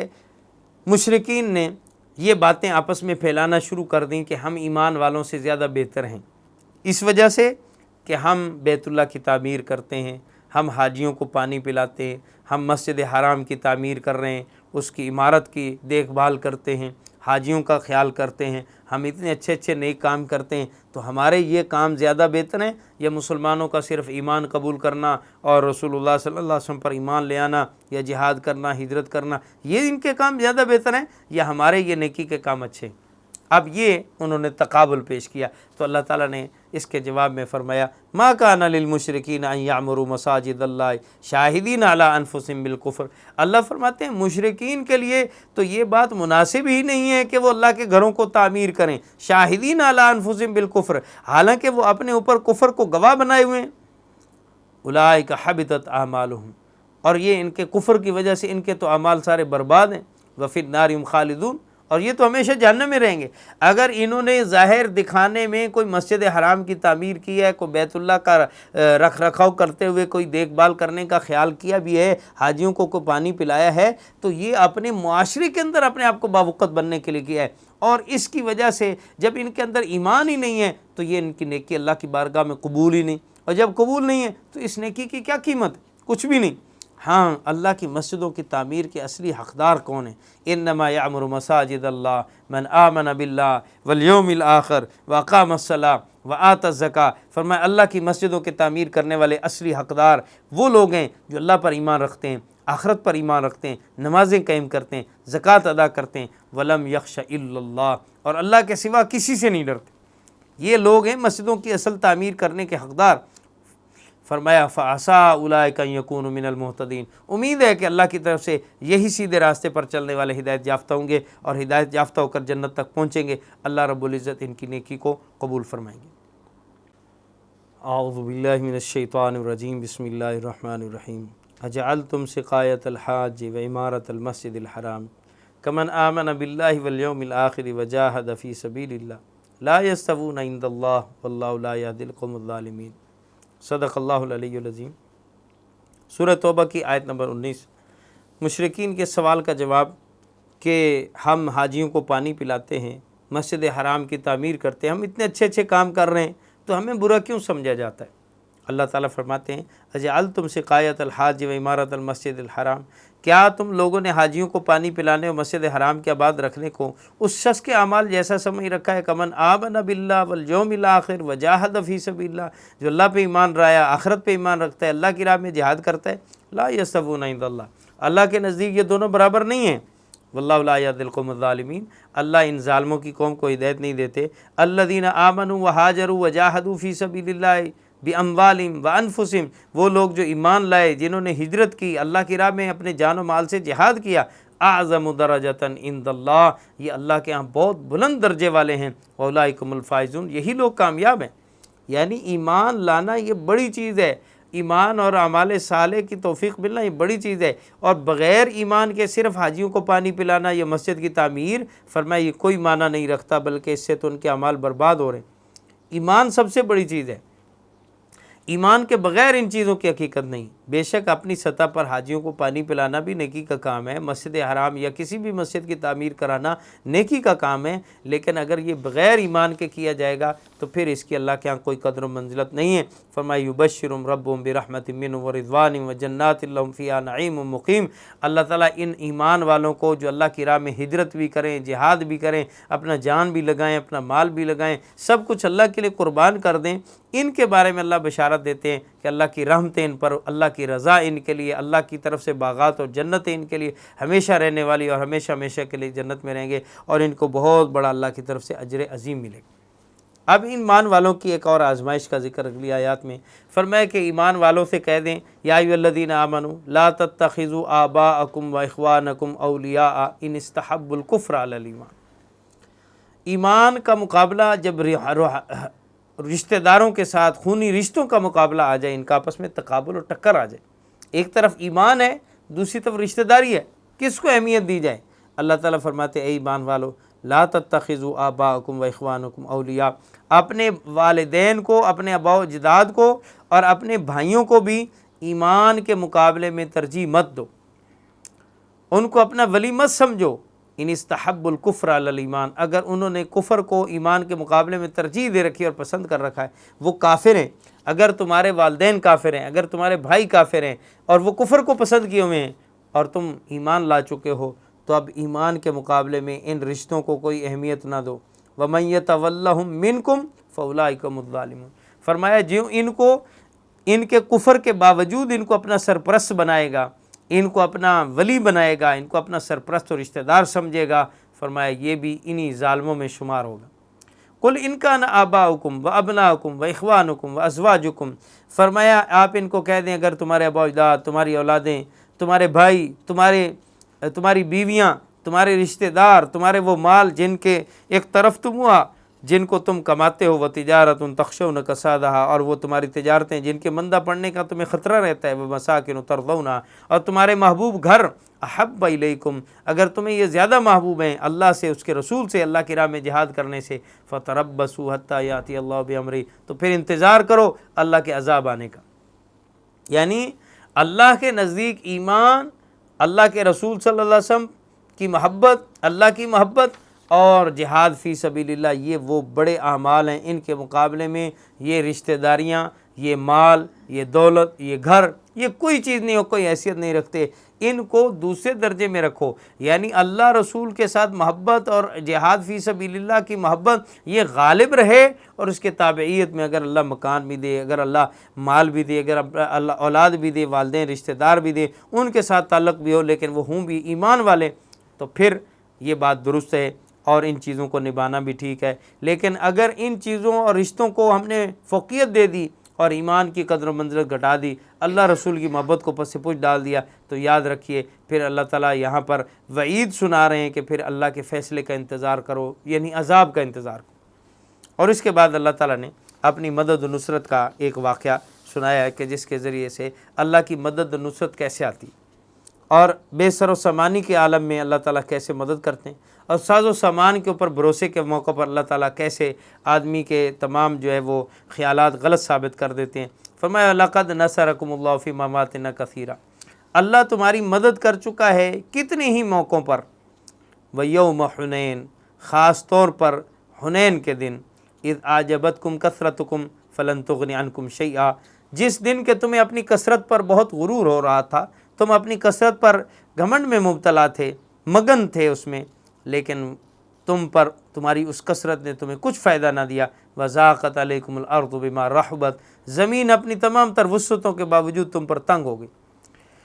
ثم ولیتم مدبرین، اور تم پیٹ پھیر کر میدان سے بھاگ رہے تھے۔ اللہ تعالیٰ نے وہ سارا نقشہ سامنے کیا مسلمانوں کے۔ معاملہ یہ پیش آیا تھا مکہ فتح ہونے کے بعد، قبیلہ حوازن جو بہت بڑا ایک عرب کا قبیلہ تھا، ان کو یہ آس امید ہوئی تھی کہ اگر مکہ فتح ہونے کے بعد مسلمانوں پہ ہم غالب آ جائیں تو پورا عرب ہمارا ہوگا۔ انہوں نے جنگ کی ٹھان لی اور جنگ کرنے کے لیے اپنے تمام دیگر قبائل کو، اپنی قبیلے کی شاخوں کو جمع کیا اور سب کو اس جنگ میں جھونکنے کے لیے کہا کہ بھئی ہر طرح سے ہم اس جنگ کے اندر جو ہے وہ ہر قسم کی چیزیں لے کر آئیں گے، اور جنگ کی منصوبہ بندی اس طرح سے کی کہ اپنا سارا مال بھی لے آؤ، عورتوں کو بھی لے آؤ، بچوں کو بھی لے آؤ، سارے لوگ لڑنے کے لیے آ جاؤ۔ کس لیے؟ تاکہ اس جنگ سے کوئی بھی بھاگ نہ سکے، بھاگے گا تو اسے پتہ چلے گا میری ساری دنیا یہیں اجڑ جائے گی۔ اس بات کے پیش نظر ان لوگوں نے اپنے سارے لوگوں کو جمع کیا،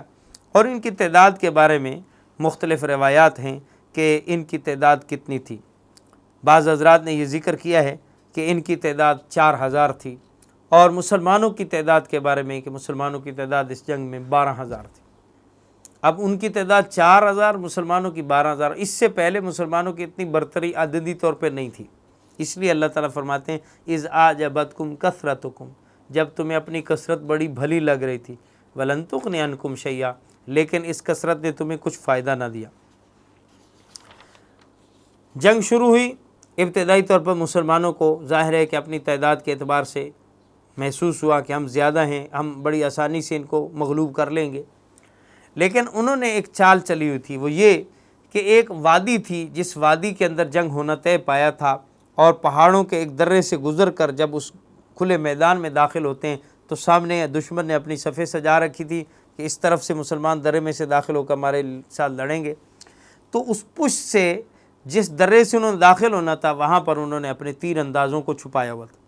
کہ جیسے یہ اس درے میں پورے طور پہ داخل ہو جائیں، لڑائی کا میدان سجنے لگے، تو ہم نے پیچھے سے تیروں کی بارش کر دی۔ ایسا ہی ہوا، ان کی یہ چال کامیاب ہوئی، اور انہوں نے مسلمانوں کو بالکل گھیرے میں لے کر تیر اندازی کے ذریعے سے اوپر سے تیر برسانا شروع کر دی، اور اس اچانک تیر بازی پر مسلمان بکھلاہٹ کا شکار ہو گئے۔ تعداد بہت زیادہ تھی، بھاگنا شروع ہو گئے، تو بس ایک دوسرے کے اوپر سے رونتے ہوئے چلے جا رہے تھے۔ اسی بات کو اللہ تعالیٰ نے یہاں پر یہ فرمایا ہے کہ جب تم دیکھ رہے تھے کہ تمہاری کثرت کے باوجود ضاقت علیکم الارض بما رحبت، زمین تمہارے لیے سکڑ کے تنگ ہو گئی تھی، تم بھاگنا چاہتے تھے، تمہیں جگہ نہیں مل رہی تھی، ثم ولیتم مدبرین، اور پیٹ پھیر کر تم بھاگ رہے تھے۔ یہ سلسلہ جاری رہا بھاگنے کا، یہاں تک کہ بہت تھوڑے صحابہ نبی کریم صلی اللہ علیہ وسلم کے پاس رہ گئے۔ یہاں تک کہ بعض حضرات نے یہ ذکر کیا ہے کہ آپ علیہ الصلوۃ والسلام کے پاس مسلمانوں میں سے ٹھہرنے والوں کی تعداد صرف 12 تھی، 12000 میں سے 12 رہ گئے، باقی سب دائب ہیں۔ اب اللہ کے نبی صلی اللہ علیہ وسلم نے اس موقع پر بلند آواز سے حضرت کعب بن مالک کو، حضرت عباس رضی اللہ عنہ کو حکم دیا کہ بلند آواز سے لوگوں کو پکارو، اور صحابہ کو بلاؤ کہ تم کہاں جا رہے ہو، اللہ کے رسول یہاں موجود ہیں۔ پھر مسلمان دوبارہ جمع ہونا شروع ہوئے۔ ثم انزل اللہ سکینۃ علی رسولہ وعلی المؤمنین، پھر اللہ نے اپنے رسول و مومنوں پر اپنی طرف سے تسکین نازل فرمائی۔ وانزل جنودا لم تروها، اور اللہ نے ایسے لشکر اتارے جو تمہیں نظر نہیں آتے تھے۔ وعذب الذین کفروا، اور پھر اللہ تعالیٰ نے کافروں کو اپنی طرف سے خوب سزا دی۔ وذالک جزاء الکافرین، اور کافروں کا یہی بدلہ ہے۔ اللہ تعالیٰ نے یہاں یہ فرما دیا کہ ابتداً جنگ تمہارے ہاتھ سے چلی گئی تھی، تم اپنی کثرت کے باوجود شکست خوردہ ہو کر بھاگ چکے تھے، اللہ کی مدد آئی، اللہ تعالیٰ نے چند ایک ایمان والوں کے ذریعے سے پھر تمہیں دوبارہ اکٹھا ہونے کا موقع دیا، اور پھر اس کے بعد اللہ تعالیٰ نے تمہیں اس میدان میں فتح عطا کی، اور اس فتح میں مسلمانوں کو ایک کثیر تعداد میں مال غنیمت بھی ملا، جو اس سے پہلے اتنا بڑا جو ہے وہ مال غنیمت مسلمانوں کو کبھی بھی ہاتھ نہیں آیا۔ یہ ایسی جو بڑی تعداد میں مویشی تھے، 4000 اوقیہ چاندی مال غنیمت میں ہاتھ آیا، 24,000 کے قریب بکریاں اور بکریوں کے ریوڑ ہاتھ آئے، اونٹ ہاتھ آئے، بہت سا مال غنیمت اس میں ملا قبیلہ حوازن کا، چونکہ انہوں نے پہلے ہی طے کیا تھا کہ ہم سارا مال بھی اس میں لے کر آئیں گے، وہ سارا سونا چاندی مال جو کچھ بھی ان کے پاس تھا وہ میدان میں لے آئے تھے۔ تو اللہ فرماتے ثم یتوب اللہ من بعد ذلک علی من یشاء واللہ غفور الرحیم، اللہ پھر جس کو چاہتے ہیں اس کی توبہ قبول فرماتے ہیں، اور اللہ بڑے رحم کرنے والے ہیں۔ اب اس کے بعد یہ ہوا کہ جب یہ مغلوب ہو گئے تو ان میں سے بہت سارے لوگوں نے کہا کہ ہم ایمان قبول کرتے ہیں، اور اس کے بدلے میں ہمیں دو چیزوں میں سے ایک چیز یہ کہ ہمیں ایمان قبول کرنے کے عوض میں یا تو ہمارا مال غنیمت ہم سے نہ لیا جائے، یا کم از کم اتنی بات کہ ہماری عورتیں ہمیں واپس دے دی جائیں، چونکہ عورتوں کو بھی باندی بنا لیا گیا تھا، بچوں کو اور بوڑھوں کو اور مردوں کو غلام بنا لیا گیا تھا، تو اس وجہ سے انہوں نے کہا ہماری عورتیں اگر ہمیں مل جائیں ہم ایمان قبول کرتے ہیں۔ اللہ نے بہت سارے لوگوں کو اس موقع پر ایمان کی بھی توفیق بخشی تھی، اور یہ بھی ایمان والوں کی بہت بڑی فتح تھی کہ اتنی کثرت سے اتنی تعداد میں ایمان لائے۔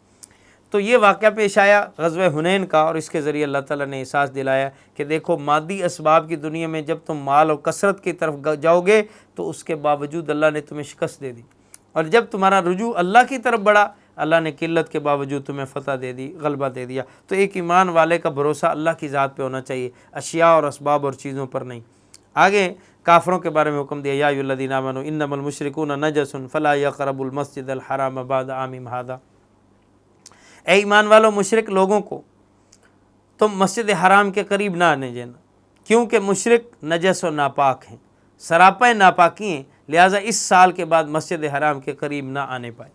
مسجد حرام کے قریب نہ آنے سے مراد یہ تھا کہ آئندہ مشرکین حج نہیں کر سکیں گے، ان کو حج سے منع کر دیا گیا۔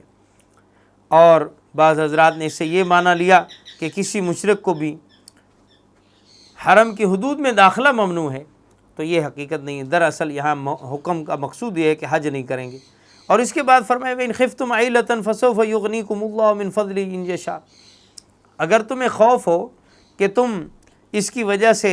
مفلسی کا شکار ہو جاؤ گے، تمہاری تجارت میں کمی آ جائے گی، کیونکہ اس سے پہلے جو مسلمانوں کا بہت بڑا انحصار اس تجارت پر بھی ہوتا تھا، جو حج کے موقع پر حاجی مختلف جگہوں سے آتے تھے، اس میں مشرک بھی تھے، مومن بھی تھی، ہر طرح کے لوگ آتے تھے۔ اب ان کی کثیر تعداد پہ جب پابندی لگ جائے گی کہ مشرک یہاں نہیں آ سکتے تو پھر تجارت میں نقصان ہوگا۔ اللہ تعالیٰ نے وعدہ فرمایا یغنیکم اللہ من فضلہ ان شاء، اگر اللہ چاہے گا تو تمہیں مشرکوں کے بغیر بھی اتنا مال اسباب دے دے گا۔ ان اللہ علیم حکیم، اللہ بڑی علم والا اور حکمت والا ہے۔ تو اللہ تعالیٰ نے ایسا کر دیا۔ آپ دیکھیں اس وقت روئے زمین پر اللہ کی طرف سے بیت اللہ کو وہ مقام حاصل ہے کہ جہاں سب سے زیادہ انسان جمع ہوتے ہیں، اور شہر مکہ کو یہ اعزاز حاصل ہے کہ پوری دنیا کی سب سے بڑی تجارت گاہ وہی ہے، سب سے زیادہ وہاں پر تجارت بھی ہوتی۔ قاتل الذین لا یؤمنون باللہ ولا بالیوم الآخر ولا یحرمون ما حرم اللہ ورسولہ ولا یدینون دین الحق من الذین اوتوا الکتاب۔ یہاں اہل کتاب کے ساتھ رویہ رکھنے کے بارے میں فرمایا کہ ان سے بھی قتال کرو جو نہ تو اللہ پر ایمان رکھتے ہیں، نہ آخرت پر، اور نہ ہی اللہ کی محترم چیزوں کا احترام کرتے ہیں، اور نہ ہی حق دین کی پیروی کرتے ہیں جن کو کتاب دی گئی تھی، حتیٰ یعطوا الجزیۃ عن ید وہم صاغرون، اور فرمایا ان سے قتال اس وقت تک جاری رکھو جب تک کہ یہ جزیہ اور ٹیکس دینے پہ مجبور نہیں ہو جاتے۔ یہ وہ حکم تھا جو اللہ تعالیٰ نے عیسائیوں اور یہودیوں کے ساتھ جنگ کرنے کے بارے میں صاف طور پر اہل ایمان کو حکم دیا، اور دراصل یہ غزوہ تبوک کے بارے میں یہ آیات جو ہیں یہ اس کا پیش خیمہ ہے۔ غزوہ تبوک جو پیش آیا تھا، چونکہ وہاں کا جو بادشاہ تھا وہ عیسائی تھا، اور عیسائی مذہب رکھنے کی وجہ سے اللہ تعالیٰ نے اہل کتاب کے ساتھ جہاد کا یہاں حکم دیا۔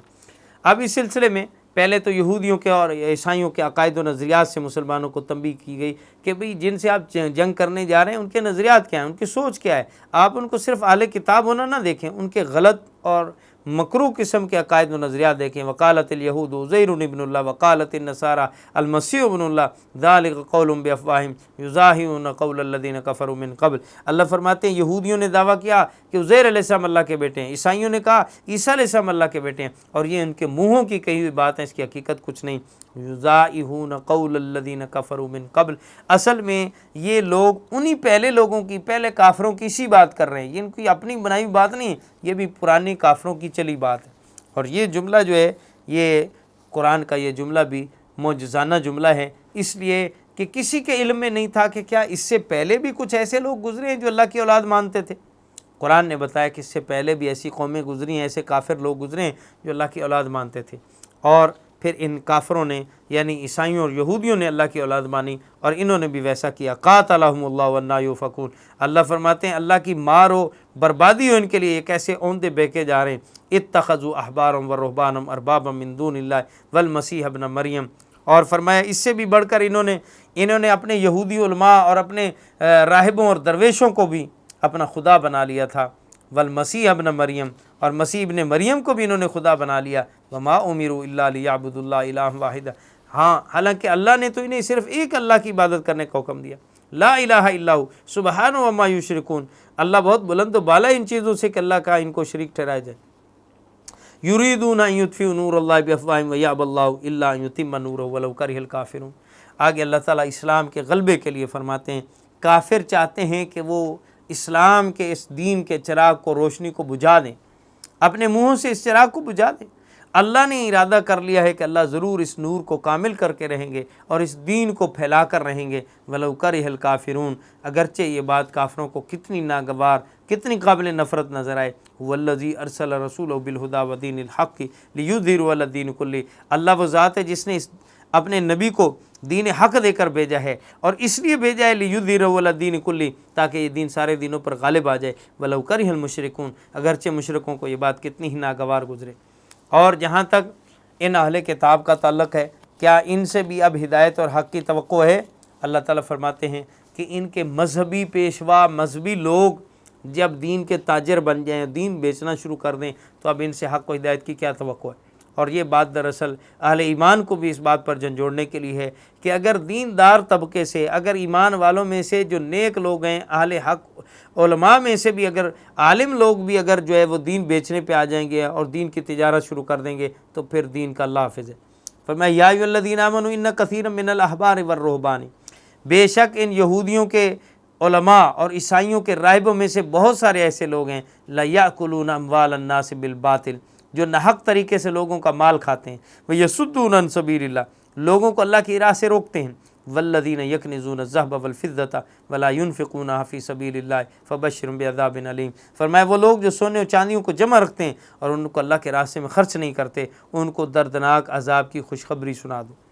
اب یہاں پر جو کہا گیا کہ ان کے علماء اور راہب جو ہیں ناحق طریقے سے لوگوں کا مال کھاتے ہیں، اس سے مراد کیا ہے؟ حضرات مفسرین فرماتے ہیں کہ یہ لوگ رشوت لے کر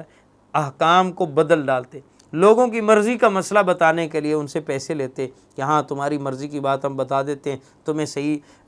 جو ہے ایسا راستہ بتاتے ہیں کہ جس سے تمہارا مسئلہ حل ہو جائے گا، تمہاری پریشانی دور ہو جائے گی،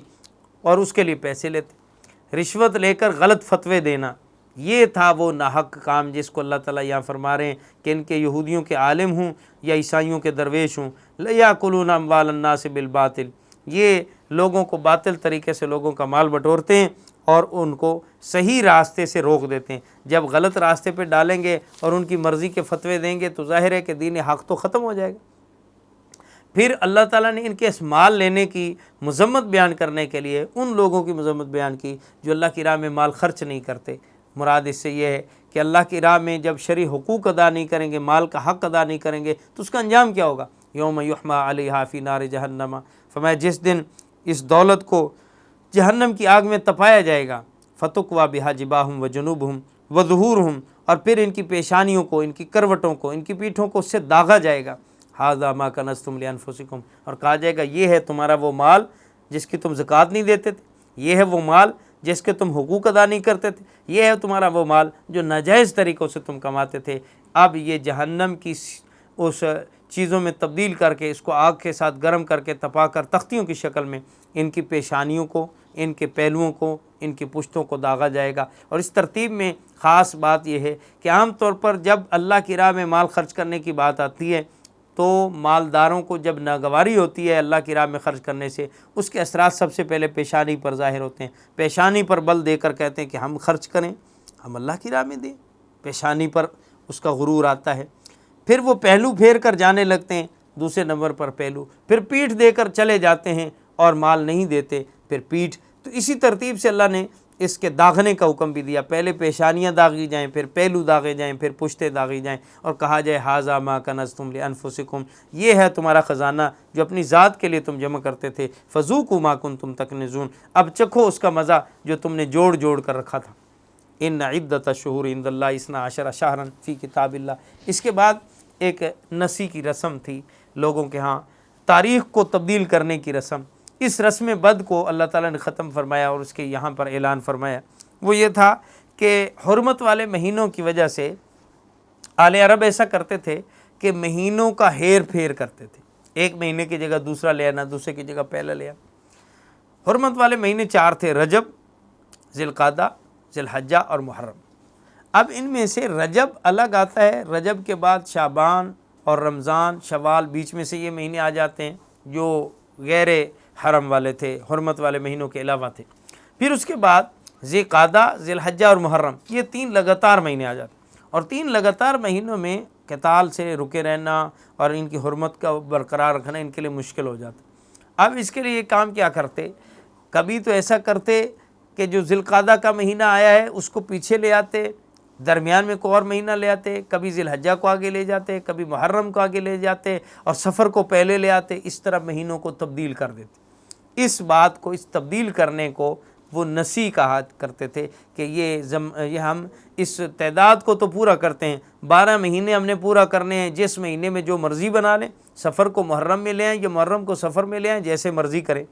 اللہ تعالیٰ نے اس کے جواب میں فرمایا کہ دیکھو اللہ کے ہاں مہینے 12 ہیں، اور ان 12 کی تعداد اللہ کی طرف سے متعین ہے، اس کی ترتیب بھی اللہ کی طرف سے متعین ہے، لہٰذا منہا اربعۃ حرم، ان میں سے اللہ نے 4 کو محترم بنایا ہے، اور یہی دین درست ہے کہ ان 4 کو ہی محترم رکھا جائے اور ان کی ترتیب میں رد و بدل نہ کیا جائے۔ انما النسیء زیادۃ فی الکفر یضل بہ الذین کفروا یحلونہ عاما ویحرمونہ عاما، فرمایا یہ جو نسی کی رسم، مہینوں کو آگے پیچھے کر دینا، یہ کفر میں ایک مزید اضافہ ہے جس کے ذریعے کافر لوگوں کو گمراہ کیا گیا ہے، اور یہ لوگ اس عمل کو 1 سال حلال کر دیتے ہیں، 1 سال اسی کو حرام کر دیتے ہیں، 1 سال محرم بناتے ہیں، اسی کو اگلے سال محرم کی بجائے سفر بنا دیتے ہیں۔ تو تمہارا اس نام رکھنے سے وہ مہینہ بدل تو نہیں گیا،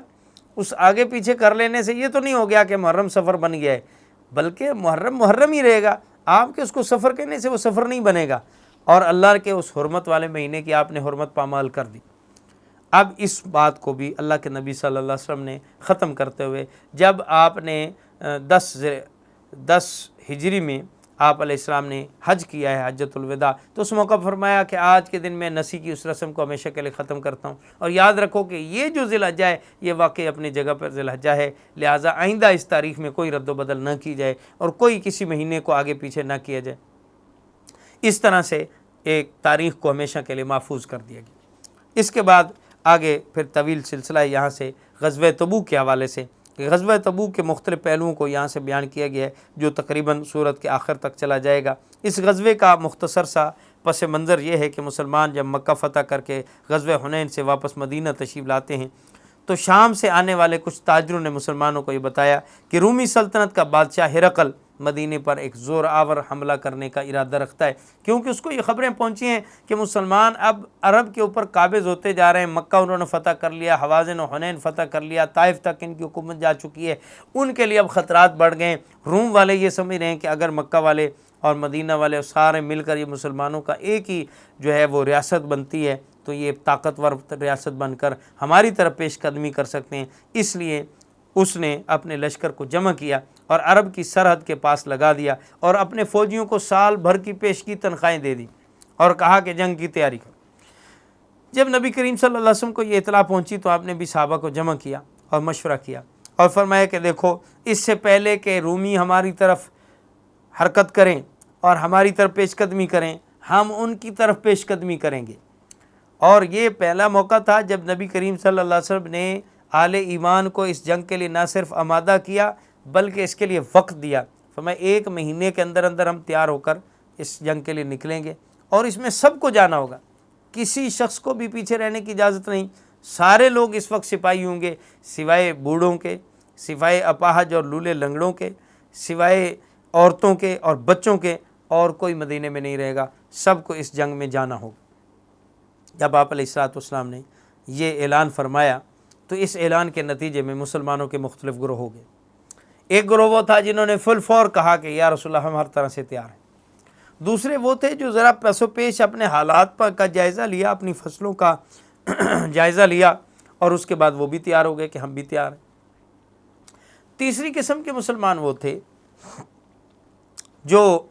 اپنے عذر کی وجہ سے پیچھے رہ گئے اور انہوں نے اپنے عذر پیش کیے۔ ان عذر والوں میں کچھ تو بیماری کا عذر اور کچھ اپنے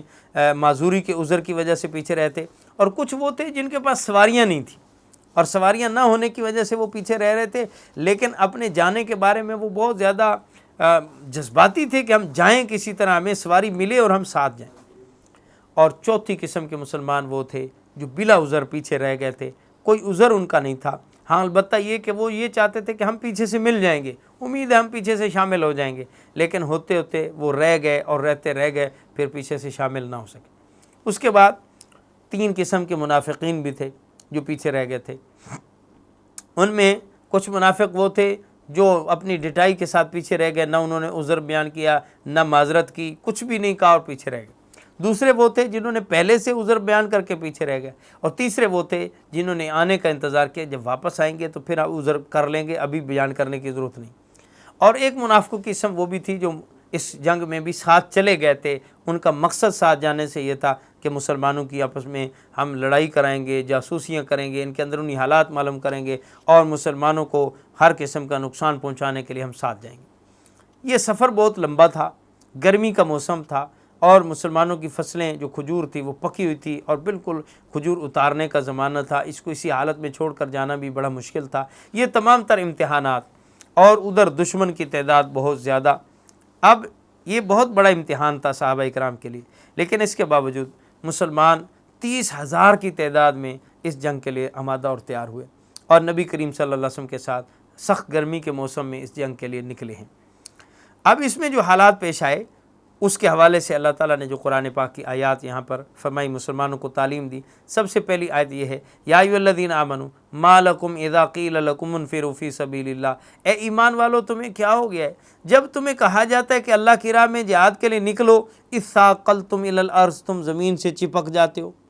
کیا مطلب زمین سے؟ کہ ہم ابھی مدینے میں رہیں گے، ابھی ہمارا یہ کام رہتا ہے، وہ کام رہتا ہے، ہم اپنے کام نپٹا لیں، ہم دنیا کے مسائل اسباب حالات ٹھیک کر لیں۔ ارضیتم بالحیات الدنیا من الآخرہ، کیا تم دنیا کی زندگی پر خوش ہو چکے ہو آخرت کے مقابلے میں؟ فما متاع الحیات الدنیا فی الآخرۃ الا قلیل، اللہ فرماتے ہیں آخرت کے مقابلے میں تمہاری دنیا کی زندگی بہت تھوڑی ہے، دنیا کا سامان بہت تھوڑا ہے۔ اگر آپ مزید جینا چاہتے ہیں، آپ کو خواہش ہے کہ ہم مزید دنیا میں مزید جئیں، تو جینے کا مقصد کیا ہے؟ کہ دنیا کی چیزوں سے فائدہ اٹھائیں۔ تو یہ دنیا کی جو چیزیں ہیں بہت حقیر ہیں اس کے مقابلے میں اگر تم اللہ کی راہ میں شرکت کر کے ثواب پاتے ہو، اجر ثواب بھی ملتا ہے، آخرت بنتی ہے، تمہیں شہادت کا رتبہ ملتا ہے، آخرت کے درجے ملتے ہیں، تو وہ بہت بڑی چیز ہے، بہت بڑا کچھ ملنے والا ہے، اس پہ تم اس کا تصور بھی نہیں کر سکتے۔ الا تنفروا يعذبكم عذابا علیما، اور یہ بھی یاد رکھو اگر تم کوچ نہیں کرو گے، اللہ کی راہ میں نہیں نکلو گے، اللہ تمہیں دردناک سزا دے گا۔ وَيَسْتَبْدِلْ قَوْمًا غَيْرَكُمْ وَلَا تَضُرُّوا شَيْئًا، اللہ تمہاری جگہ اور قوم کھڑی کر دے گا اور ایمان والے لے گا، اور تم اللہ کا کچھ بھی نہیں بگاڑ سکو گے۔ وَاللَّهُ عَلَىٰ كُلِّ شَيْءٍ قدیر، اللہ تعالیٰ ہر چیز پر قادر ہے۔ اِلَّا تَنْصُرُوا فَقَدْ نَصَرَهُ اللَّهُ إِذْ أَخْرَجَهُ الَّذِينَ كَفَرُوا ثَانِيَ اثْنَيْنِ، آگے اللہ تعالیٰ نے مسلمانوں کے جذبات ابھارنے کے لیے ایک واقعہ یاد دلایا، اے ایمان والو اگر تم نبی کی مدد و نصرت نہیں کرو گے تو اللہ اپنے نبی کی مدد اس وقت بھی کر چکا ہے جب کہ وہ غار میں پناہ لے رہے تھے، ثانی اثنین، اور وہ دو میں سے دوسرے تھے، اذ ہما فی الغار اذ یقول لصاحبہ، جب وہ دونوں غار میں تھے، یعنی صدیق اکبر رضی اللہ تعالیٰ عنہ اور نبی کریم صلی اللہ علیہ وسلم غار میں تھے، اذ یقول لصاحبہ لا تحزن ان اللہ معنا، اور وہ اپنے صاحب سے، اپنے ساتھی صدیق اکبر سے کہہ رہے تھے گھبراؤ نہیں، اللہ ہمارے ساتھ ہے،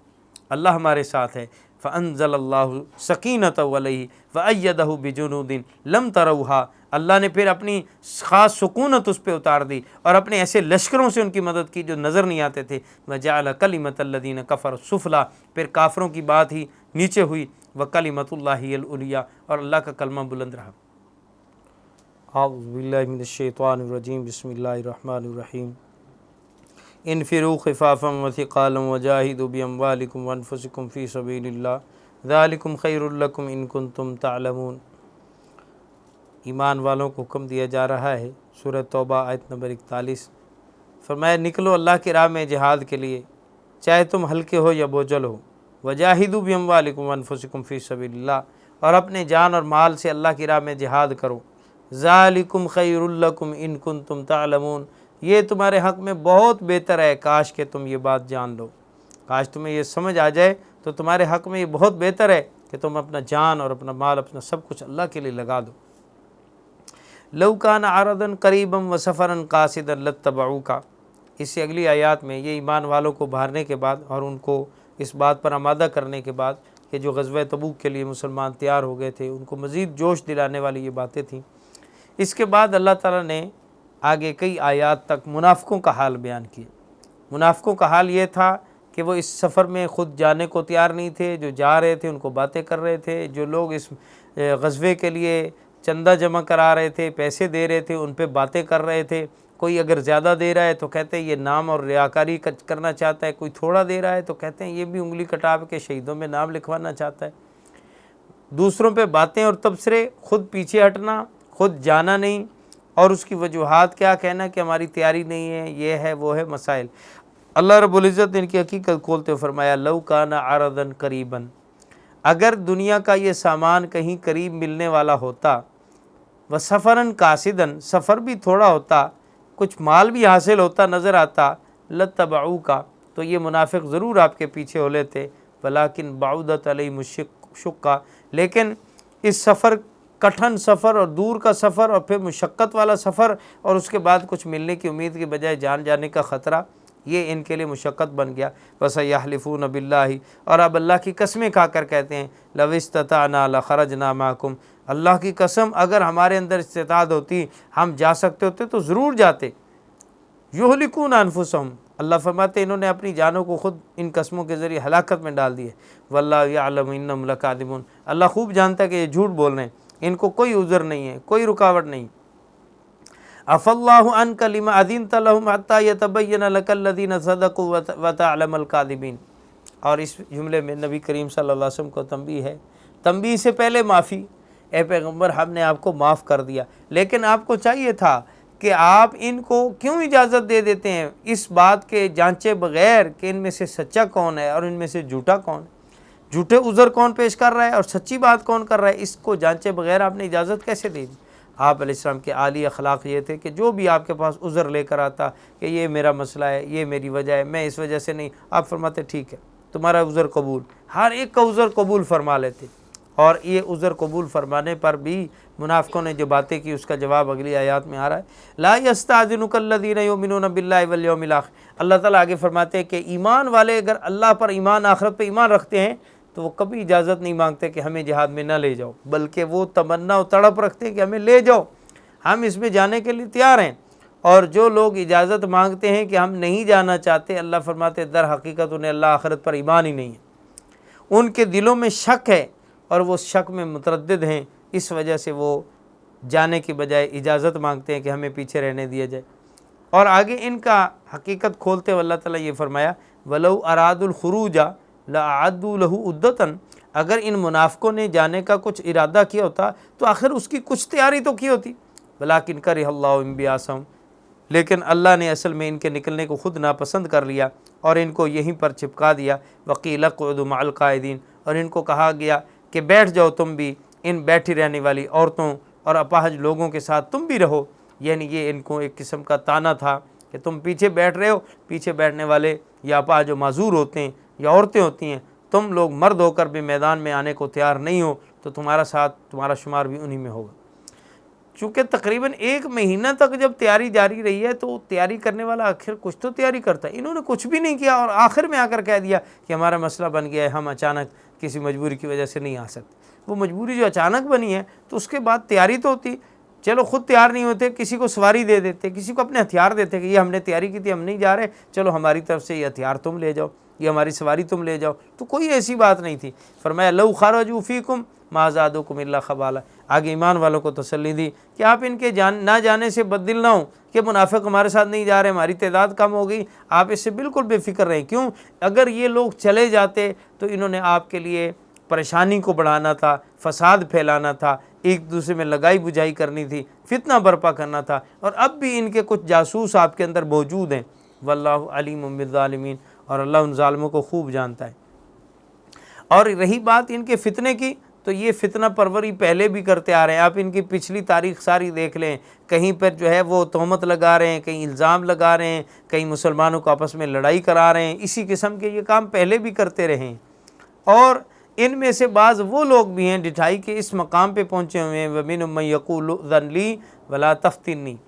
ایک منافق کہنے لگا کہ مجھے اپنے ساتھ نہ لے جاؤ کیونکہ میں وہاں جا کر فتنے میں پڑ جاؤں گا، مجھے پتہ چلا ہے کہ روم کی عورتیں بہت خوبصورت ہوتی ہیں اور میں ان کے فتنے میں مبتلا ہو جاؤں گا۔ الا فی الفتنۃ سقطوا، اللہ فرماتے ہیں ارے فتنے میں تو یہ خود پڑے ہوئے ہیں، یہ منافقت کے فتنے میں پڑے ہوئے ہیں، یہ یہیں سے بیٹھ کر ان عورتوں کے بارے میں سوچ کر فتنے میں پڑے ہوئے ہیں۔ وَإِنَّ جَهَنَّمَ لَمُحِيطَةٌ بِالْكَافِرِينَ، اور جہنم ایسے کافروں کا احاطہ کیے ہوئے ہے۔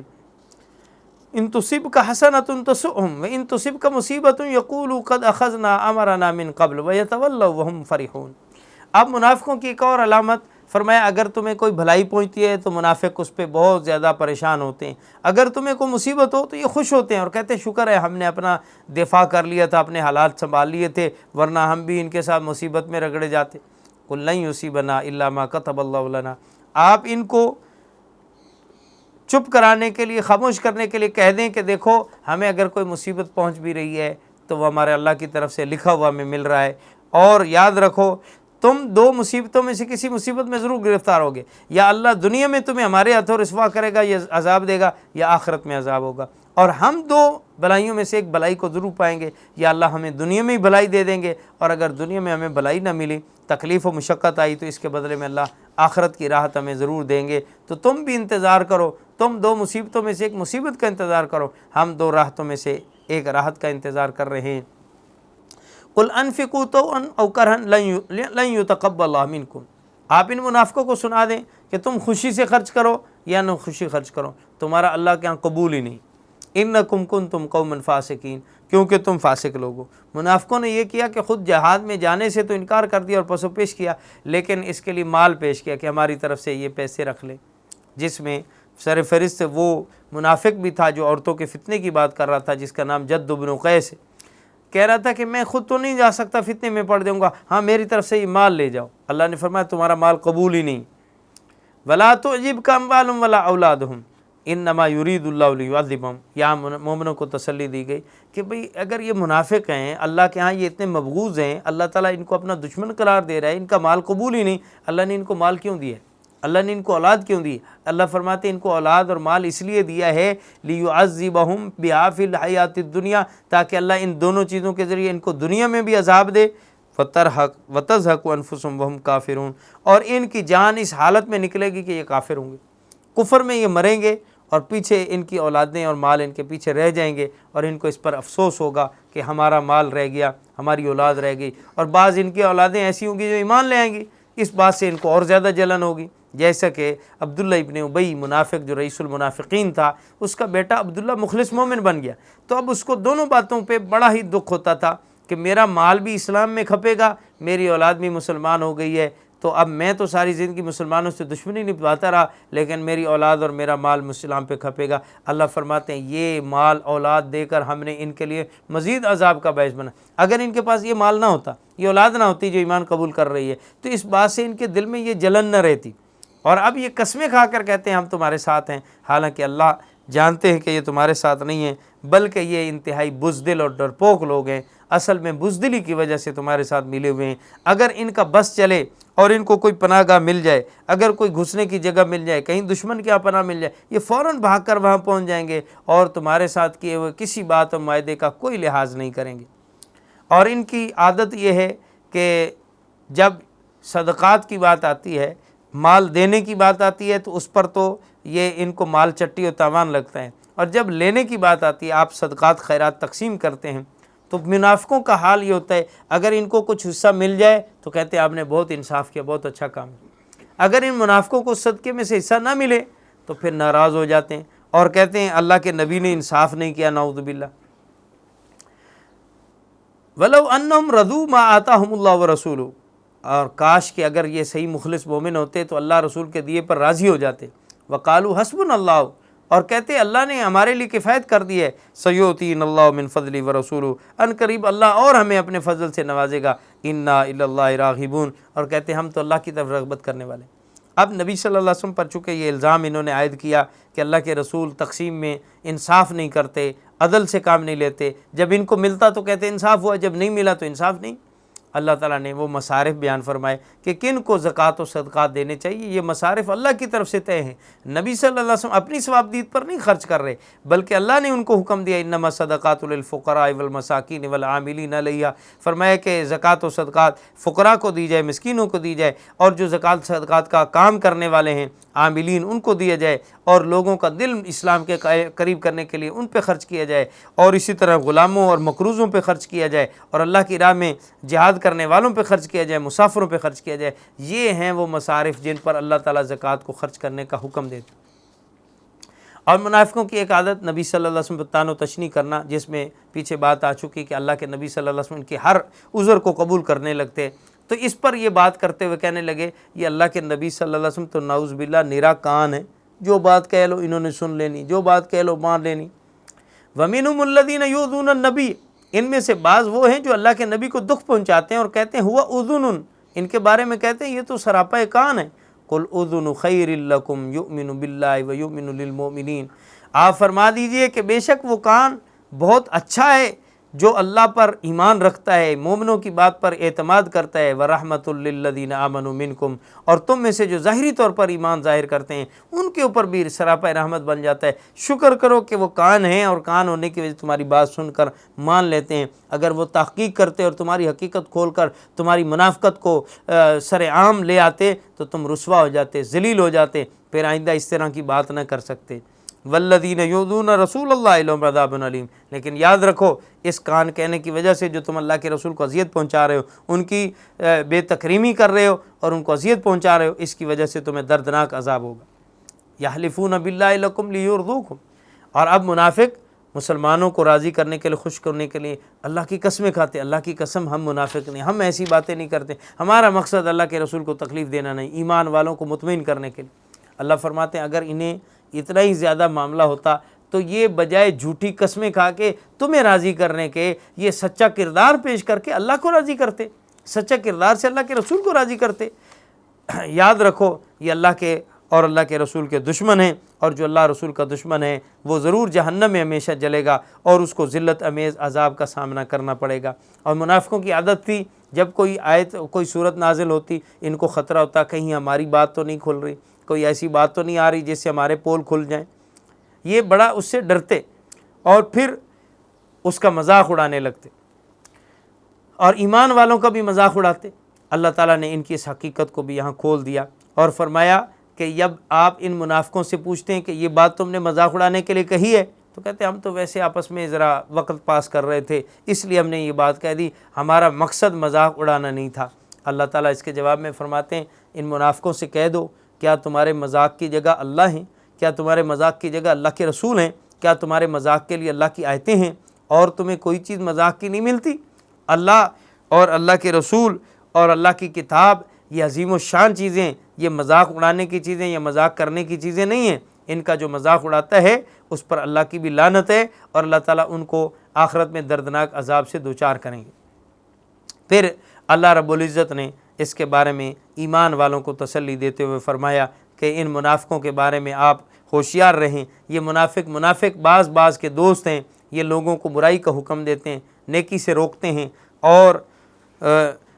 پھر اللہ نے ان کو فراموش کر رکھا ہے جیسا کہ انہوں نے اللہ کو فراموش کیا ہوا ہے۔ اور اللہ کا وعدہ ہے منافق مردوں اور منافق عورتوں کے ساتھ کہ ان کو ضرور جہنم میں ڈالیں گے، اور جہنم کی سزا کو کم نہ سمجھو بلکہ ہی حسبہم، اللہ فرماتے ہیں کہ جہنم کی سزا ان کے لیے کافی ہے، ان کے سارے جرائم کے لیے ایک جہنم میں ڈالا جانا ہی ان کے لیے کافی ہے۔ اس پر مزید اللہ تعالیٰ نے پچھلی قوموں کے حالات بیان کرتے ہوئے فرمایا کہ کیا ان لوگوں کو پہلے لوگوں کی خبر نہیں آئی جو یہ اس قسم کے کاموں سے باز نہیں آ رہے؟ انہیں عاد و سمود اور نوح علیہ السلام کی قوم کی خبر نہیں پہنچی؟ کیا انہیں ابراہیم علیہ السلام کی قوم اور اس طرح مدین والے اور وہ بستیاں جو ان کو الٹ دیا گیا قوم لوط کی بستیاں، ان کی باتیں نہیں پہنچی؟ پھر بھی یہ لوگ انہی کے طرز پر انہی کے گناہوں پر چل رہے ہیں، تو ان کا بھی انجام انہی جیسا ہوگا۔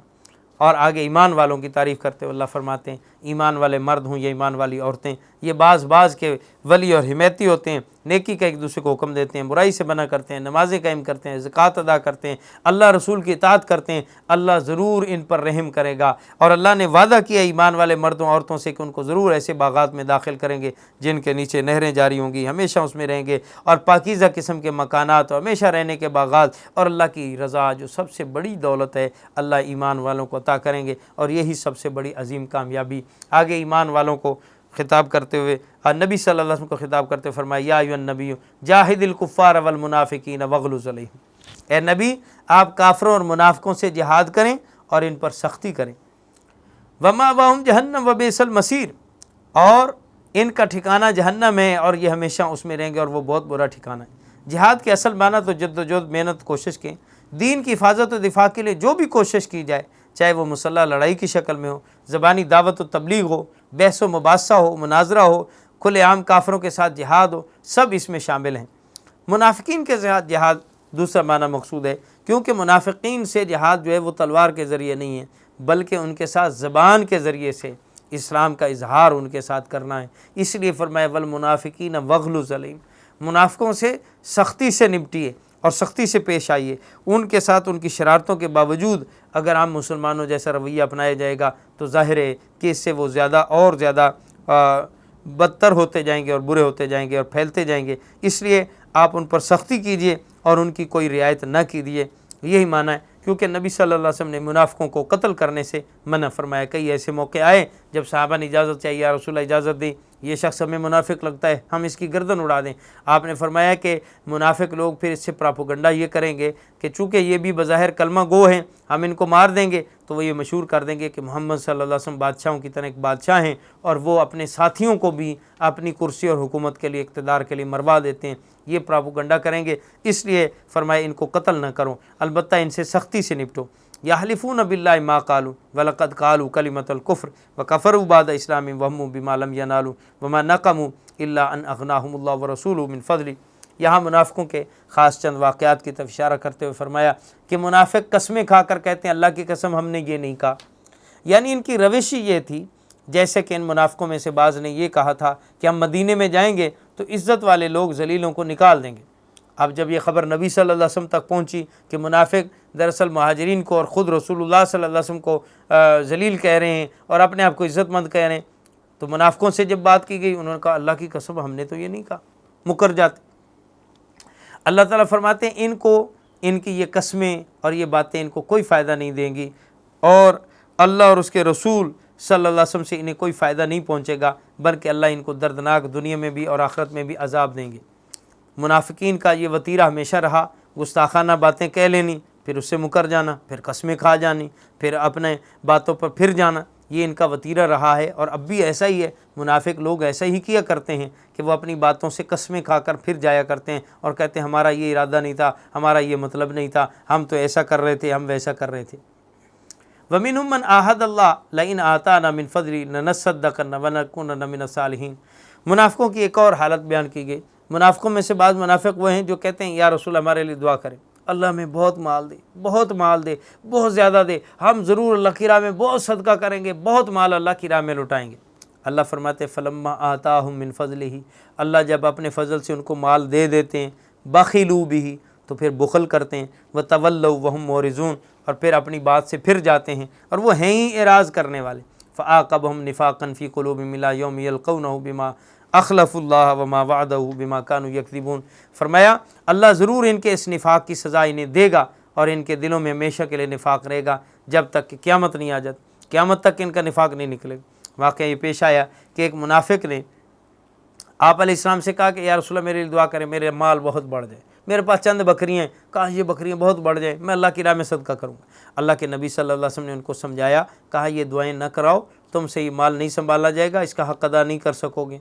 پچھتاؤ گے۔ کہا نہیں یا رسول اللہ آپ دعا کر دیں، اللہ بہت دے دے، میں اللہ کی راہ میں بہت دوں گا۔ اللہ کے نبی صلی اللہ علیہ وسلم نے دعا کے لیے ہاتھ اٹھا دیے، اس کا ریوڑ بڑھتا گیا، چند بکریاں تھیں، بڑا ریوڑ بن گیا، شہر میں رکھنا مشکل ہوا، شہر سے باہر لے گیا۔ پھر پہلے روزانہ مسجد میں نماز پڑھتا تھا، چھوٹ گئی، جمعہ پڑھنے لگا، پھر اور دور چلا گیا اور ریوڑ بڑھ گیا، پھر بہت زیادہ ہو گیا تو اس کے اوپر زکوٰۃ فرض ہوئی۔ اللہ کے نبی صلی اللہ علیہ وسلم نے اپنا نمائندہ زکوٰۃ لینے کے لیے بکریوں میں سے بھیجا تو اس نے زکوٰۃ دینے سے اولاً انکار کر دیا،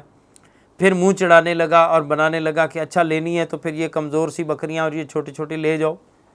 اس طور پہ دینے لگا۔ قاصد نے کہا کہ مجھے آپ علیہ السلام نے درمیانہ مال لینے کا حکم دیا ہے، نہ بہت ادنا نہ بہت اعلیٰ، میں اسی طرح کا لوں گا جیسے مجھے حکم ہے، دینا ہے تو دو، نہیں تو میں نہیں لیتا، میں چلا جاتا ہوں۔ واپس چلے گئے۔ آپ علیہ السلام کو اطلاع دی کہ اس شخص نے جس نے دعا کرائی تھی اور اس کو اتنا مال مل چکا ہے، اب اس نے دینے سے انکار کر دیا ہے۔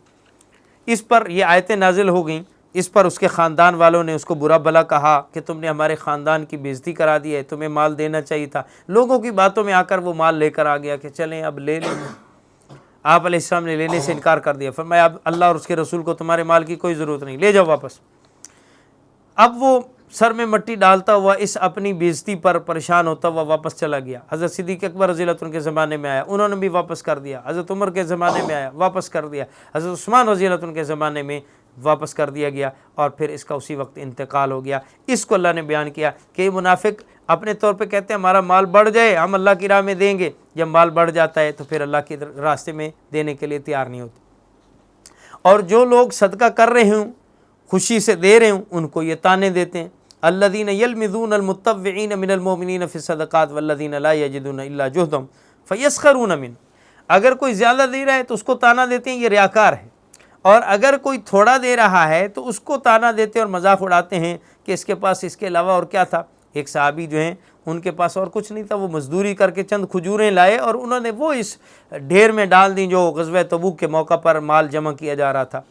تو ان لوگوں نے اس کا بھی مذاق اڑایا کہ یہ چند کھجوروں سے کہاں روم فتح ہو جائے گا، یہ روم فتح کرنے کے لیے جناب کھجوریں دے کے جا رہا ہے۔ اس طرح کی باتیں کرنا ان کا شیوا تھا۔ تو ایمان والے جو ہیں وہ مال تھوڑا دستیاب ہو یا زیادہ ہو، اللہ کی راہ میں مخلصانہ تھوڑا بھی دیا جائے تو اللہ کے ہاں بہت ہے، اور بہت بھی دیا جائے ریاکاری کے ساتھ تو بہت کم ہے۔ آگے اللہ نے ایمان والوں کو منافقین کے ساتھ رویہ رکھنے کے بارے میں فرمایا، استغفر لہم ولا تستغفر لہم، اے پیغمبر آپ ان منافقوں کے بارے میں